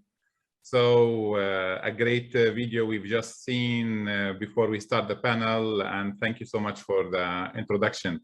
It's such an honor to be among you all. So Your Excellency Dawood Al-Hajiri, Director General of Dubai Municipality, our hosts and organizers from Dubai Municipality, Excellencies, the panelists, ladies and gentlemen, I would like to thank you all for giving us this opportunity to be here today. I'm delighted to be with you and discuss very influential and key topics at the Knowledge Connect conference. Today, we're not going to talk about technology, not about knowledge. It's not about the information or the tech. It's about how each of the leaders on the panel have contributed strategically in their careers to help us reach where we are today, each in his domain, each in his nation. So thank you all, Excellencies, to be on the panel. Our title, The Impact of Knowledge Economy and Innovation on the Life and Future of Cities and the Readiness or Preparedness for the Metaverse Era, speaks for itself. Today, while we're talking about metaverse, we hear the wires and the key media reporting about projects that the young generation is launching in the metaverse. So from the experts today, we will hear the details. Before we start, I would like you to join me welcoming each of our panelists. The format of the panel that we will have a round of questions. There will be 2 questions per panelist. And I will start with Her Excellency Dr. Aisha bin Bishr, the Global Digital Magnet, former Founding Director General of Smart Dubai and the Vice Chairwoman of MR Development Board. I will introduce each of the panelists briefly. No words can give you what you deserve in your domain, but we will just introduce you to the audience briefly. Her Excellency Dr. Aisha bint Buti bin Bishr is the Vice Chairman of MR Development Board since December 2020. Her Excellency is a global digital magnet and the former Founding Director General of Smart Dubai. with the distinction of being the first woman to lead the transformation of a smart city globally. She has laid a robust foundation for upcoming talent and inspires youth towards building a better tomorrow through digitalization. Bimshar is considered an Emirati Global Ambassador for Digitalization, being a renowned thought leader advocating the humanization of technology to create better urban, smart future. Welcome, Your Excellency, Dr. Bimshar. Also, I would like, on your behalf, all to welcome His Excellency, Dr. Khaled Mustafa, the Permanent Deputy Minister in the Ministry of Planning and Economic Development in Egypt. His Excellency, he is the Head of Strategy and Monitoring and Evaluation at the Ministry and the Director General of Egypt Governmental Excellence Award. He's a seasoned executive leveraging more than 35 years of hands-on experience with several major industries spanning several countries. He's specialized in strategy management, corporate governance, as well as human capital development.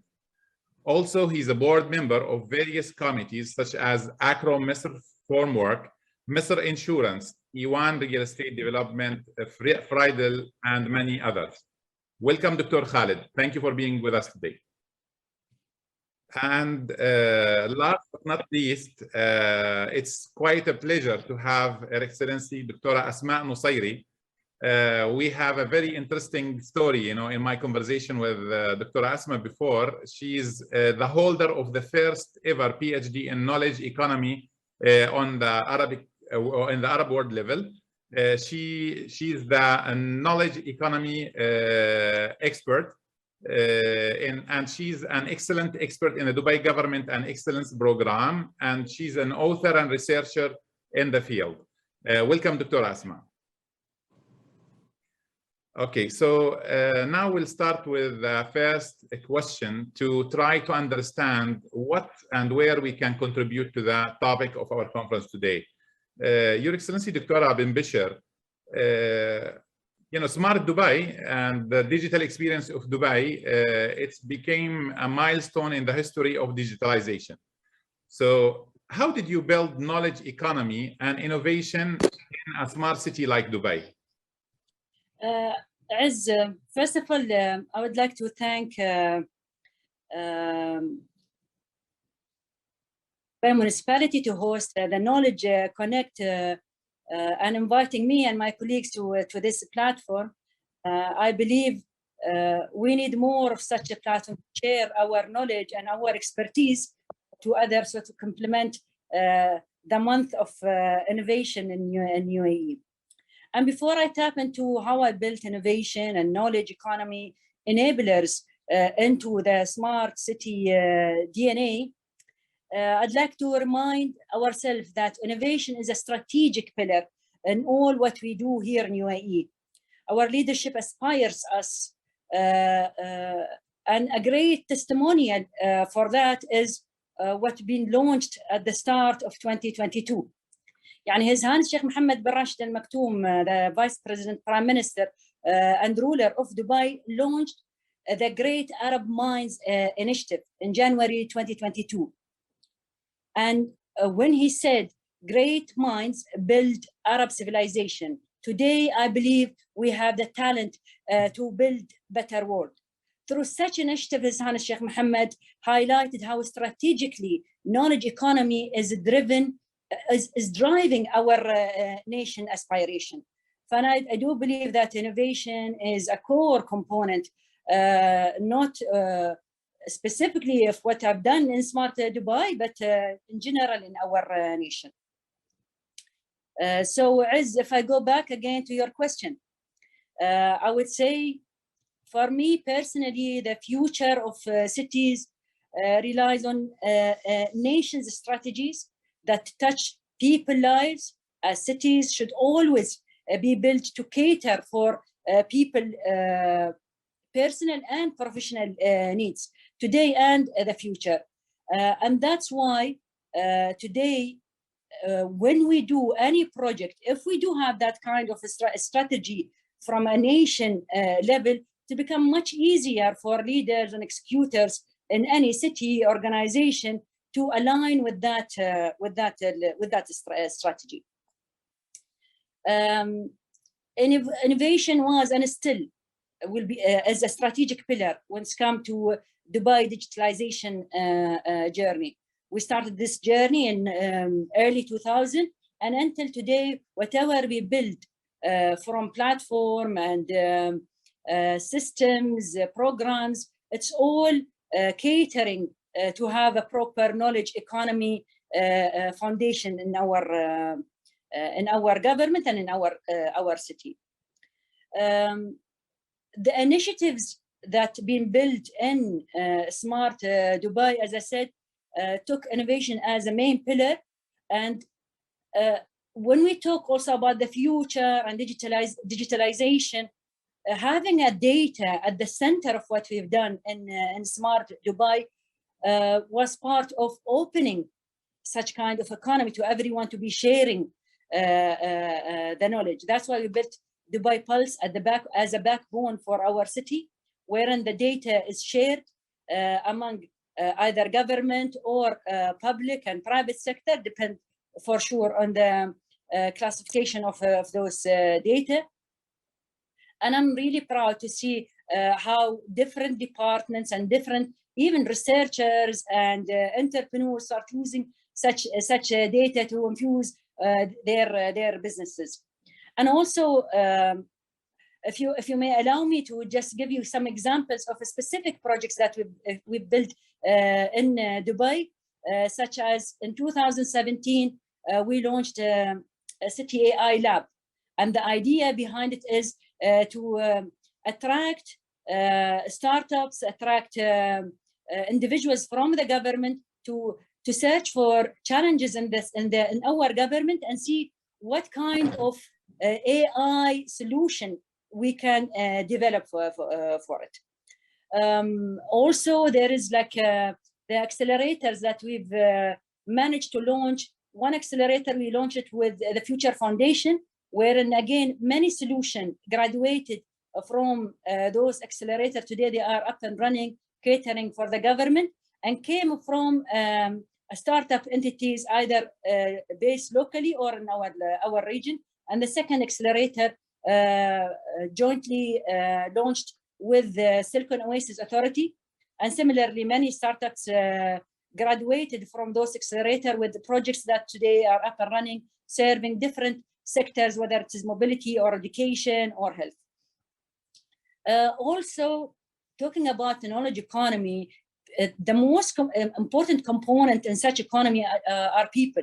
So we need to make sure that even our people, they do have such kind of foundation so that they can support such kind of economy. That's why we launched many academic courses, whether it be with the Rochester Institute of Technology here in Dubai, as we have the first master in data, also with Mohammed bin Rashid School of Government, University of Dubai, Higher College of Technologies. Many of these academic institutes support us in launching many academic courses. Thank you, Riz. Thank you, Your Excellency. Indeed, what I like about the positioning of the Dubai journey towards a smart city, the balance and the integration between adopting latest technologies, humanizing that technology, and building a backbone which is knowledge economy driven. I would like also to start with Dr. Khaled, and we have a unique experience in Egypt with the regional significance of Egypt in many domains, and knowledge economy is one of them. So from your experience in one of the most influential ministries, driving the planning of the country, Egypt is witnessing a transformational steps to empower the knowledge economy, Dr. Khaled, and the innovation adoption. What are the key milestones you believe achieved so far and are enablers of a knowledge economy driven tomorrow? And good morning, everybody. Thank you for having me on this distinguished panel. Fact of life that Egypt is usually referred to as a country that existed before history even. So usually when we talk about Egypt, we refer to history, we refer to heritage, etc., etc. And that's all great, and we are very proud of it in Egypt. At the same time, we have to build future. We are a big population country, more than 100 million. And it's very important for us as a country to look forward to the future, to create the future, not only just look forward to it and participate to it. And here comes knowledge economy as one of the pillars for that future. And that's not only about having this as a slogan or just as a great thought, but it's a public policy. Egypt has been going through what we call economic structural reforms during the past few years.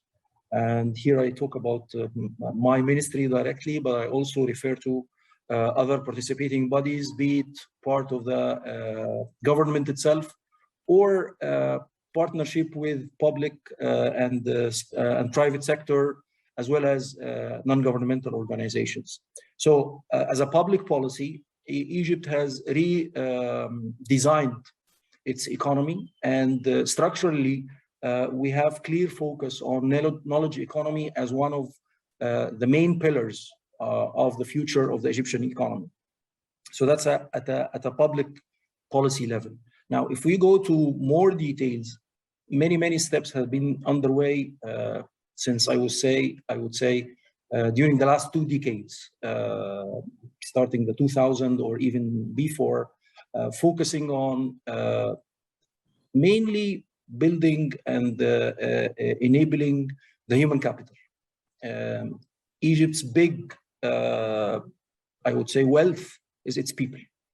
And investing in those people, investing in the minds of young Egyptians, investing in the motivation of young Egyptians is our country's key investment and key preparation for the future.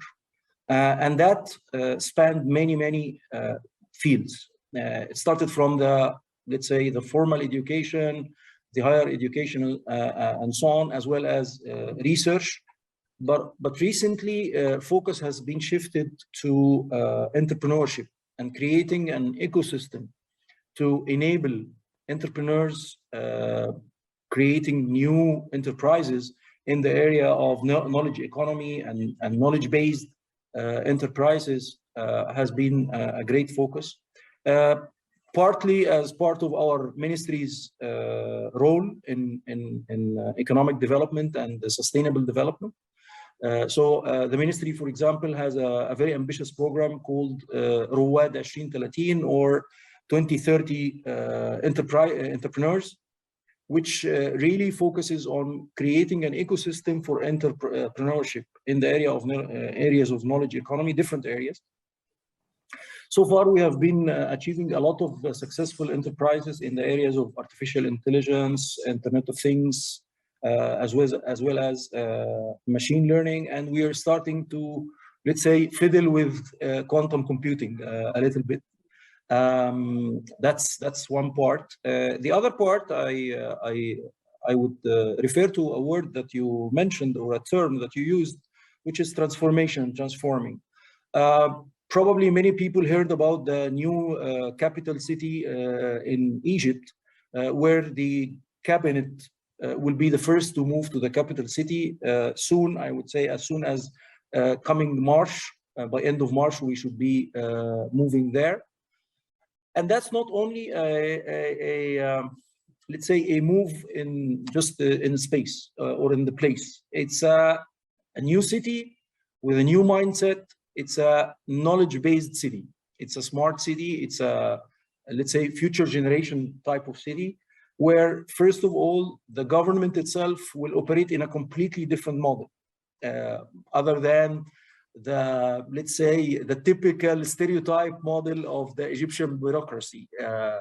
This is a complete shift in the mindset. It's a complete leverage of the future technologies. So that's a real life on the ground example of how knowledge economy and future technologies impact cities. I mean, we created in Egypt a completely new city that is based on a completely different operating model, different mindset, with all the technologies that are at hand now, as well as the platform and the infrastructure for the future as well.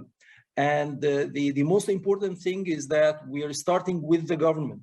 We are giving the push from the, let's say, the decision-making, from the administrative apparatus of the state to work in a completely different way. That's another angle that is being taken.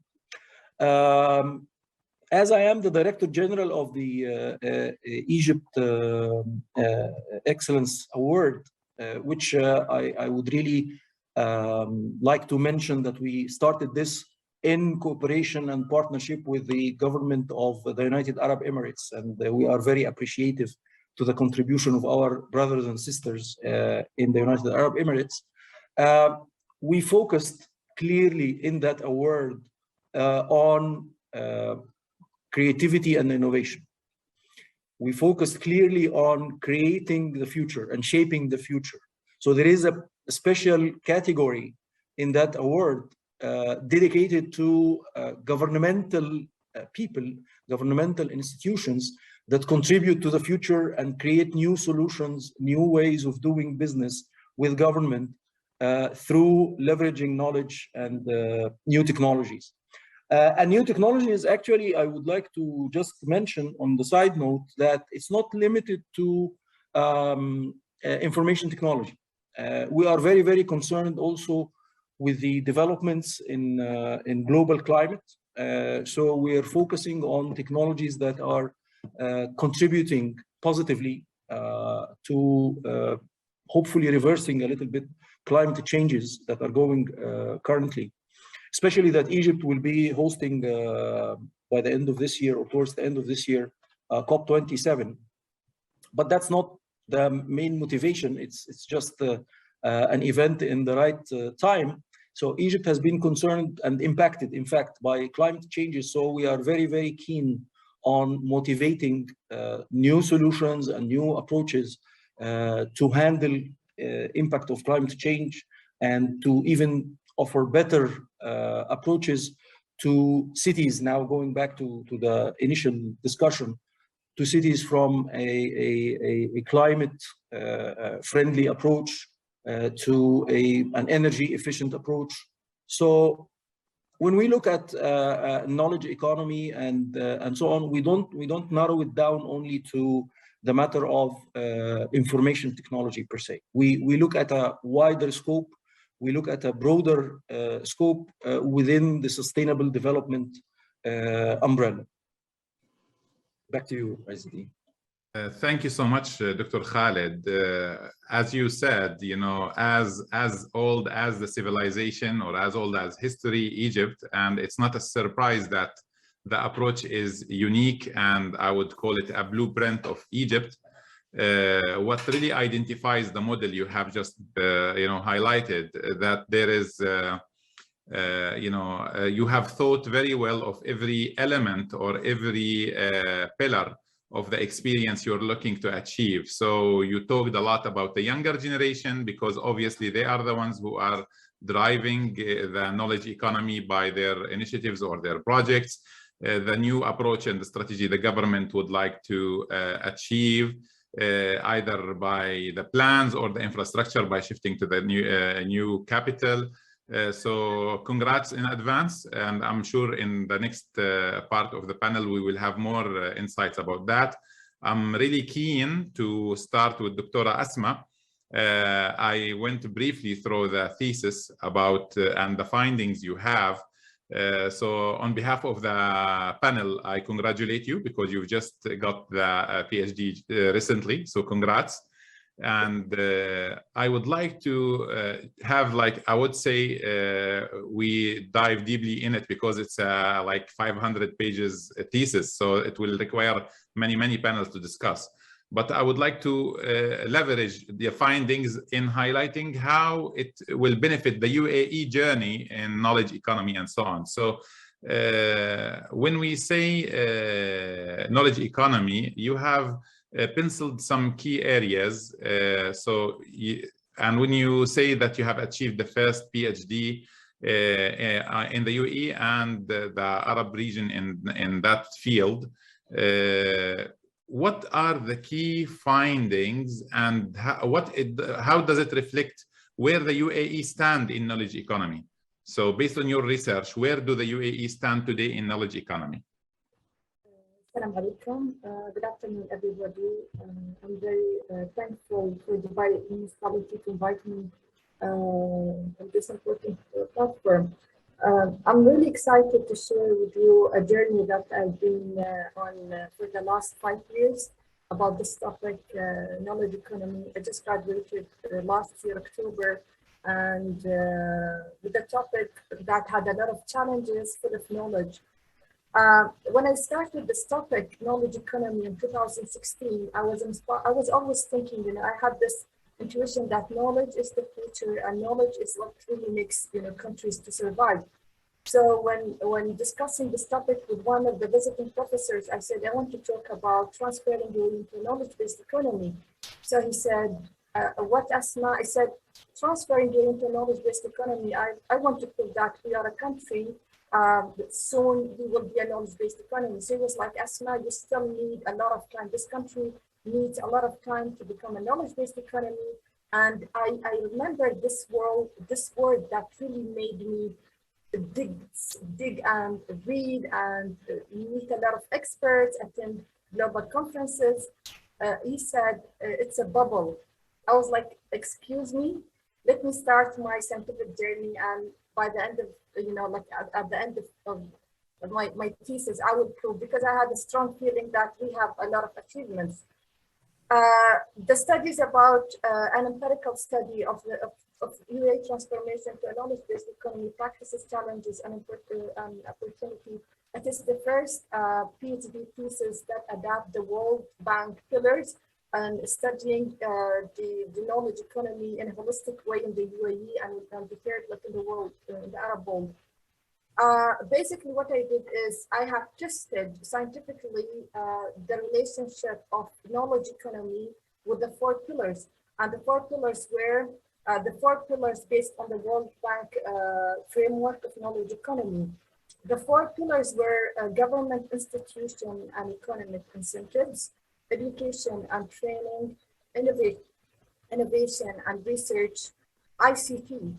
So taking these 4 pillars, it was a mixed approach, qualitative and quantitative. Qualitative, I benchmarked UAE with the countries that are pioneer in these pillars. So for example, with economic and government institution and economic incentives, the country was benchmarked with Singapore.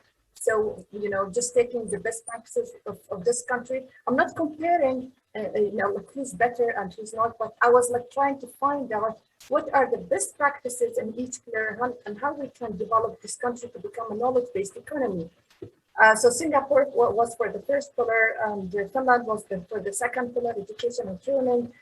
Research innovation, I studied Switzerland and ICT and information and communication technology. I lived in the south of Korea. The findings of the study was really interesting. It was UAE has significant relationship between like knowledge-based economy and the first 3 pillars. So the country, which means, just to make it in a simple way, the country is achieving and is competitive on a global level when it comes to government institution and economic incentive, when it comes to education and training, and when it comes to ICT. So it's as you said, it's a thesis of 500 pages. I cannot go really through everything. I'll just put my hand on the most important findings. One of the interesting findings was, I got back to that professor, I said, this is not a bubble country, because one of the findings scientifically I put is UAE government acts as a great accelerator and leadership into transferring UAE into a knowledge-based economy. And also when it comes to the overall quality of services, UAE is one of the role models. When it comes to education, we are a country that, in many indices, educational indices, the country is the first in the MENA region, but we're still, because we want, as His Highness Sheikh Mohammed bin Rashid said, we want to become the best country in the world. So indices, global indices proves, for example, Global Innovation Index, we are the first in the MENA region and 33 globally. When it comes to Global Knowledge Index, Global Knowledge Index actually is one of the important indicators to measure knowledge economy. We are the 11th. And when it comes to Global Competitive Index, we are 25th. The last thing I'm going to share in this part is that an interesting finding that the country still needs to work on research and innovation. We are the first in the MENA region, but we still have some challenges we need to overcome these. So you have like 4 pillars, and 3 of them you did really well. You're successful globally. I think the country is moving on the right track, and since we have a great leadership and inspiring leadership, I think this country will be one of the best countries in knowledge economy. Thank you. Thank you, Dr. Asma. As you have highlighted across your remarks, I would say each nation is unique by the vision of its leadership, and one of the identifiers of UAE leaders' vision is the leading by example is the fingerprint. So they are always leading by example. They are walking the talk always. So I'm sure it's not only me, the panelists and the audience would be interested to know the findings in details about the thesis. So congrats and thank you so much. We come back again, when we mention the future and digital transformation, immediately, in marketing, we say TOMA, or top of mind awareness. So if you say digitalization, Her Excellency name comes. So Dr. Aisha, what do cities and urban leaders need to keep in mind while approaching metaverse? People look at metaverse, they believe that maybe it's a new trend, maybe it will phase out, but it won't, because it's associated with one of the identifiers for the new generations, Facebook and their tools. So what do city and urban leaders need to keep in mind? Sure. I'm happy actually to highlight the metaverse in this conference, because it's the future, as Mark Zuckerberg keep saying. And while I tend to believe that there is no magical formula that someone or one nation or an organization owns for that, I've seen during my global participation outstanding initiatives that can contribute as a role model when it comes to such a futuristic platforms. So recently, in my opinion, when we heard about metaverse, this for sure will disrupt leaders' definition of a smart society, especially when we see Facebook as a tool that is used by everyone, not only in our region, but globally, and by youth. It means that the name of metaverse is always will be there during their conversation or worrying about the future or how to use such kind of platform. Maybe the rest, when Mark Zuckerberg launched the name Meta for the organization, people thought that this is only a branding exercise. While not, for me and for many of you here in the room, you know that what he mentioned is what social media and associated experiences may look like in the very near future. And it will influence our society. My daughter a few days ago was so interested to buy land in metaverse. And I was like trying to convince her, slow down, this is an investment of money. We are not sure where such a virtual land will grow. She said, Mom, if the giant companies like Coca-Cola, Nike, and all the fashion industry mega companies invested, we should also invest, as she has a small boutique company.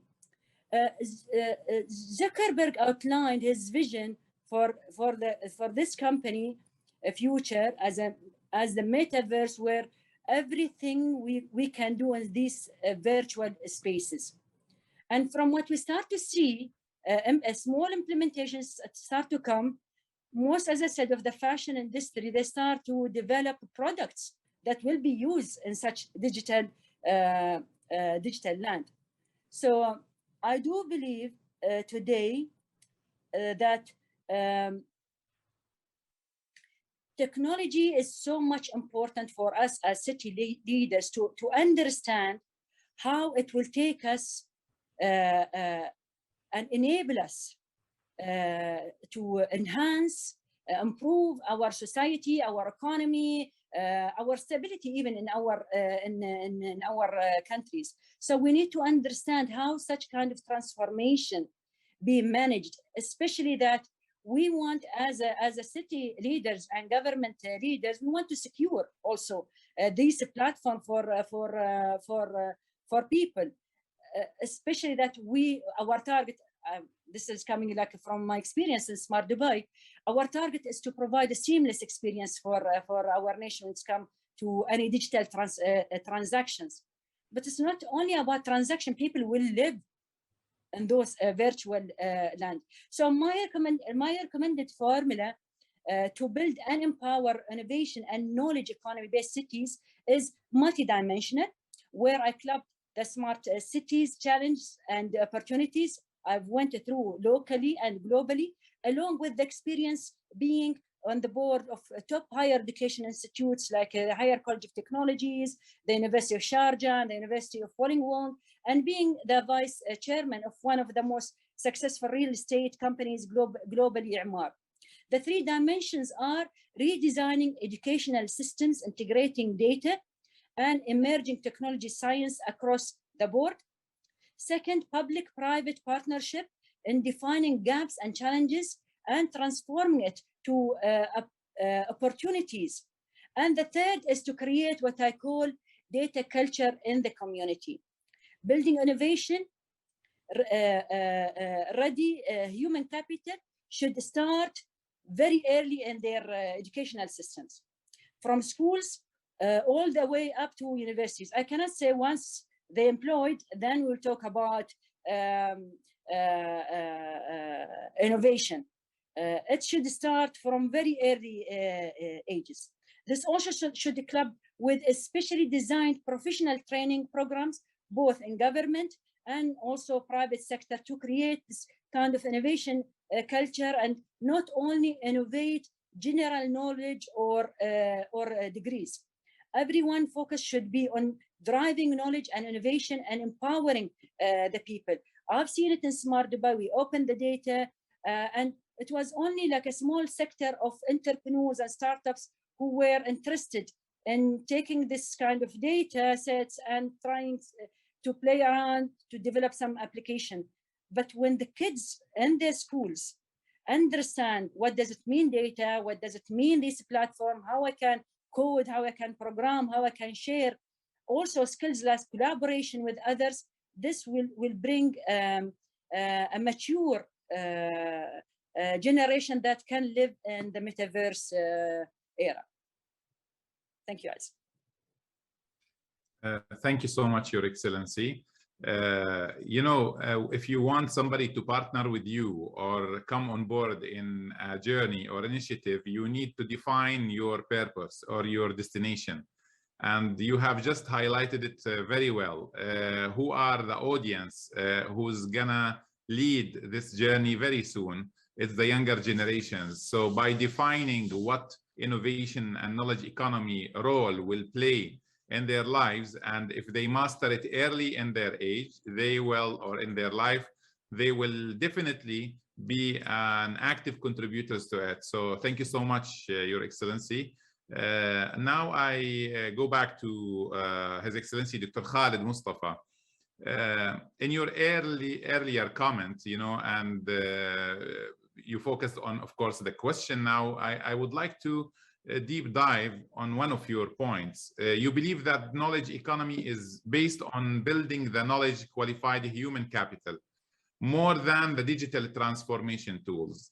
Can you tell us how is this approach in Egypt initiatives?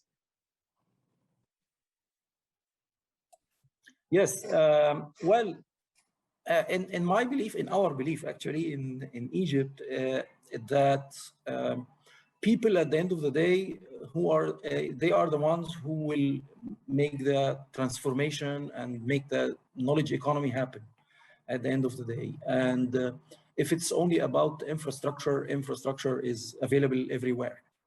Almost now. I mean, with the globalization that started many, many years ago, technology became more or less more available, particularly in that area. However, what you do with the technology, what you do with the infrastructure is what makes the difference. And that's really our belief and our focus. Again, because our biggest wealth in Egypt is the human capital. And we have worked on that in different levels. And we have worked on it, as it has been mentioned by the distinguished Dr. Aisha, through education, because this is fundamental. But also we believe that knowledge goes beyond formal education. So by availing different programs for different formats of seeking knowledge, of building skills throughout either governmental bodies or through partnering with different development partners. And I mentioned with great pleasure the partnership with the government of UAE in providing either experiences that has been tested in the UAE or ideas around programs for building capacity as well as developing capabilities, particularly in the governmental sector. However, if we go beyond the governmental sector, I think there is an important area where we have a successful experience through either Rouad 2030, the program that I mentioned regarding entrepreneurship ecosystem, and as well as other programs, where if you provide the right, I would say, infrastructure system, and the infrastructure system goes beyond just the technology and connectivity. This is very important, but also you have another element, which is creating the market, creating the conducive legislations that allows people with small projects, with new and very, very innovative ideas that might sound like crazy at the beginning, to allow these projects to flourish and succeed. So there is a lot of work that needs to be done as well on the legislative side. Most of the regulations have been built to cater for physical and very material type of economy. Now, when you start to talk about virtual economy and new forms of knowledge-based economy or virtual enterprises, this is a different game. And for a country like Egypt, again, famous for its heritage in the area of regulations and legislations and so on, this is a very important angle to tackle and to handle.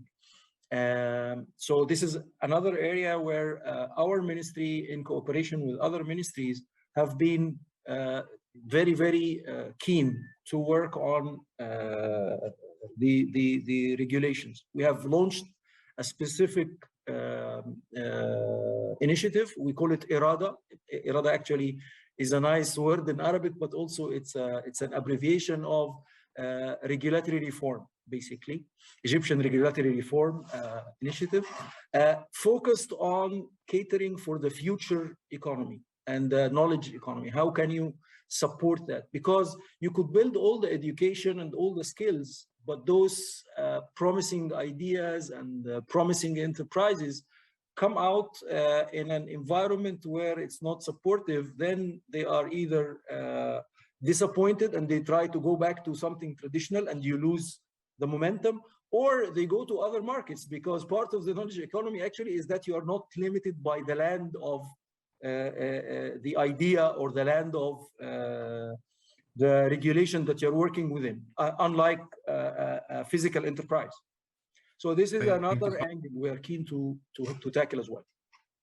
Thank you so much, Dr. Khaled. Indeed, it's an impressive highlight of your initiatives. Finally, the last question to moderators, if we can take it, and then we'll move for a couple of questions came from the audience. Dr. Asma, when we talk about the metaverse and readiness for that, in light of your research and your expertise, how can the UAE achieve a metaverse-proof knowledge economy? How can we be ready? In a couple of minutes, if you can tell us. Education is the backbone of creating innovative people. And in schools, simply in schools, people learn, universities, people learn and they gain skills. So I think if metaverse is in school curriculums, if you have teachers who are aware about this concept, and as Dr. Aisha said, when you teach these students about these big concepts, believe me, when they graduate, they're not going to see. They might invest and they might add to this innovative technology. Also, I think getting back to my findings, my thesis finding, if the university can,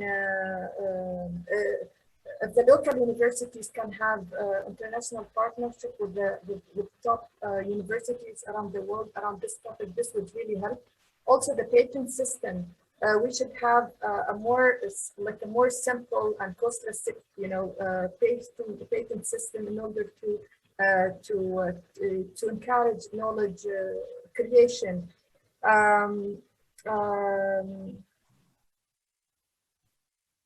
Okay, I'm just going through my points.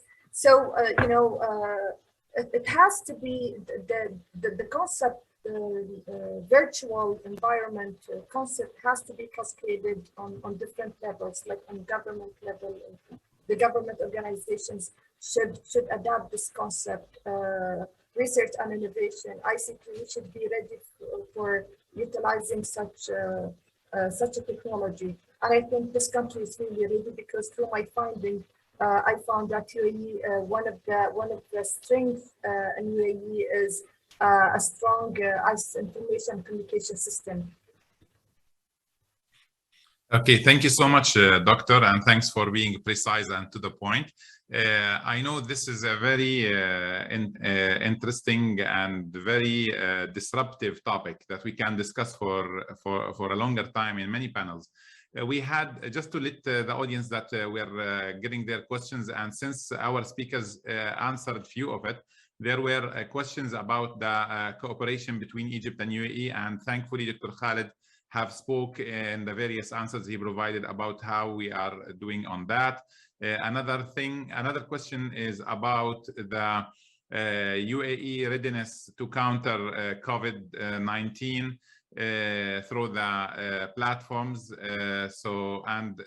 Another question about the knowledge-based economy, the women role in knowledge-based economy. So for the sake of time, the question of the knowledge-based economy, women role in knowledge-based economy is for Dr. Aisha and Dr. Asma. So if you can, in very briefly, one sentence each, you can tell us how you believe women already contributing to that. The best example is Dr. Asma holding the knowledge economy degree, PhD degree in it. So I do believe women and men are all together in such a kind of exploration in this economy. In fact, I have a comment on that, if I may. My own daughter, when she got her first baby, she shifted from a corporate job to a knowledge economy type of work on her own. That's it. Yeah. I will add just one point. Actually, mother plays a great role, because you know, mother, she's the one who you know, who looks after her kids. So like, I'm a mother of 4 kids, less than 9 years. I always encourage them to think out of the box, and they know since 5 years what does it mean when you think out of the box. It means you are different, and I accept whatever you say. So when you put this concept, thinking out of the box, what you should solve in the world, you should think openly, you should think deeply. You know, these concepts will produce kids that are potential and they are ready to face the world's challenge. And to me, you know, like as a UAE local, I would love them to be great stars in UAE sky. Congratulations to all of you. And what I loved, you know, usually when you are in a conference or a scientific topic or you know, a practical and real life examples is the perfect answer. So thanks for inspiring us. On behalf of the audience, I would say big thank you to each of you giving some of your time. Thanks to Be Ready with the real life examples. Thanks to Dubai Municipality for hosting us here today. And I would like to conclude the panel with a recommendation from us at the end of the conference that many of the points highlighted by each of the panelists to be carried as a recommendation coming out of this conference. Thank you so much, and wish you a great afternoon, a successful next day of the conference. Thank you.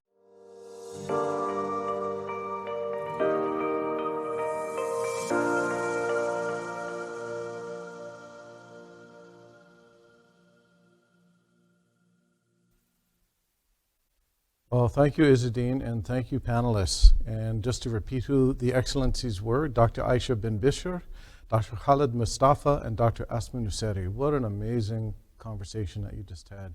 And what a powerful way to end the day. Really amazing, because you touched on areas that I had very little knowledge of and have a little bit more sense of how much more I have to learn.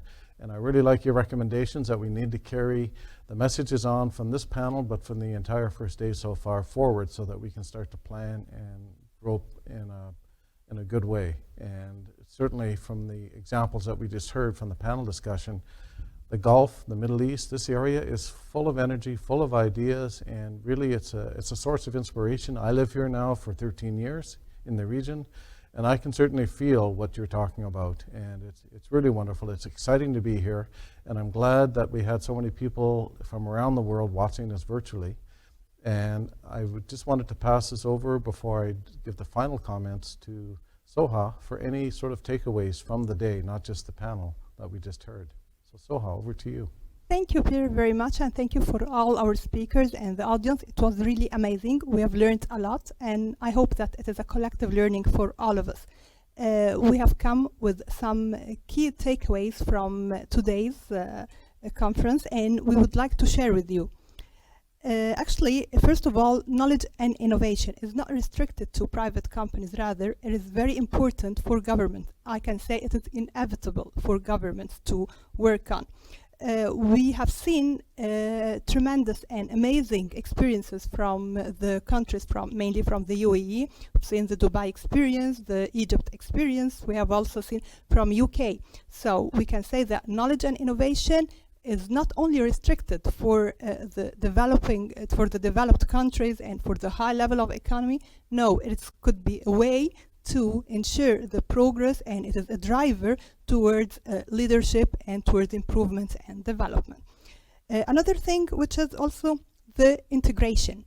Integration of systems is very important, especially for the big and complex organizations. Is not only removing, or it is not only reducing redundancy, or it is eliminating duplication. Rather, it is a powerful tool towards achieving the objectives and to ensure you are on the right track.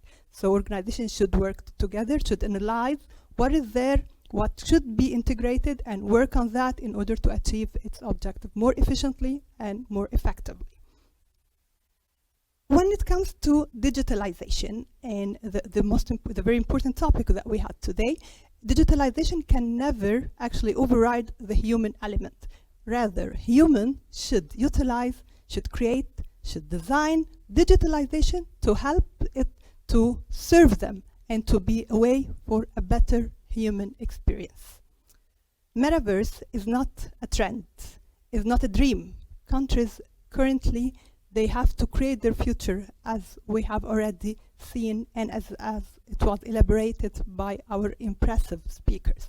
So creating this means that we have to be prepared for that, and the UAE have witnessed that it is in the process of preparation of the metaverse strategy, which we hope that it will be all around the world, and we can see and we can imagine what we could be in few years starting from now. So it's not just a dream. Last thing, youth is very crucial. When we say youth, we can say that embracing them, embracing small and medium enterprises by big organizations is not only in favor of the small organizations and the youth, it's a win-win relationship. So both have their strengths.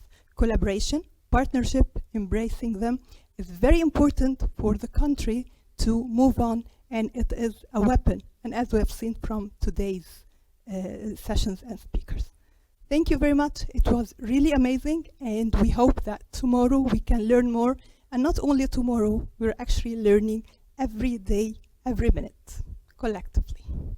Thank you. Great, thank you, Soha. And you made a couple of comments here that I just wanted to, that triggered a few thoughts in my mind. One, you mentioned about the metaverse, and of course the previous panel did. And to be honest, I never heard of this term until maybe 1 month ago. So I'm a nature person. I prefer to be in contact with nature and environment.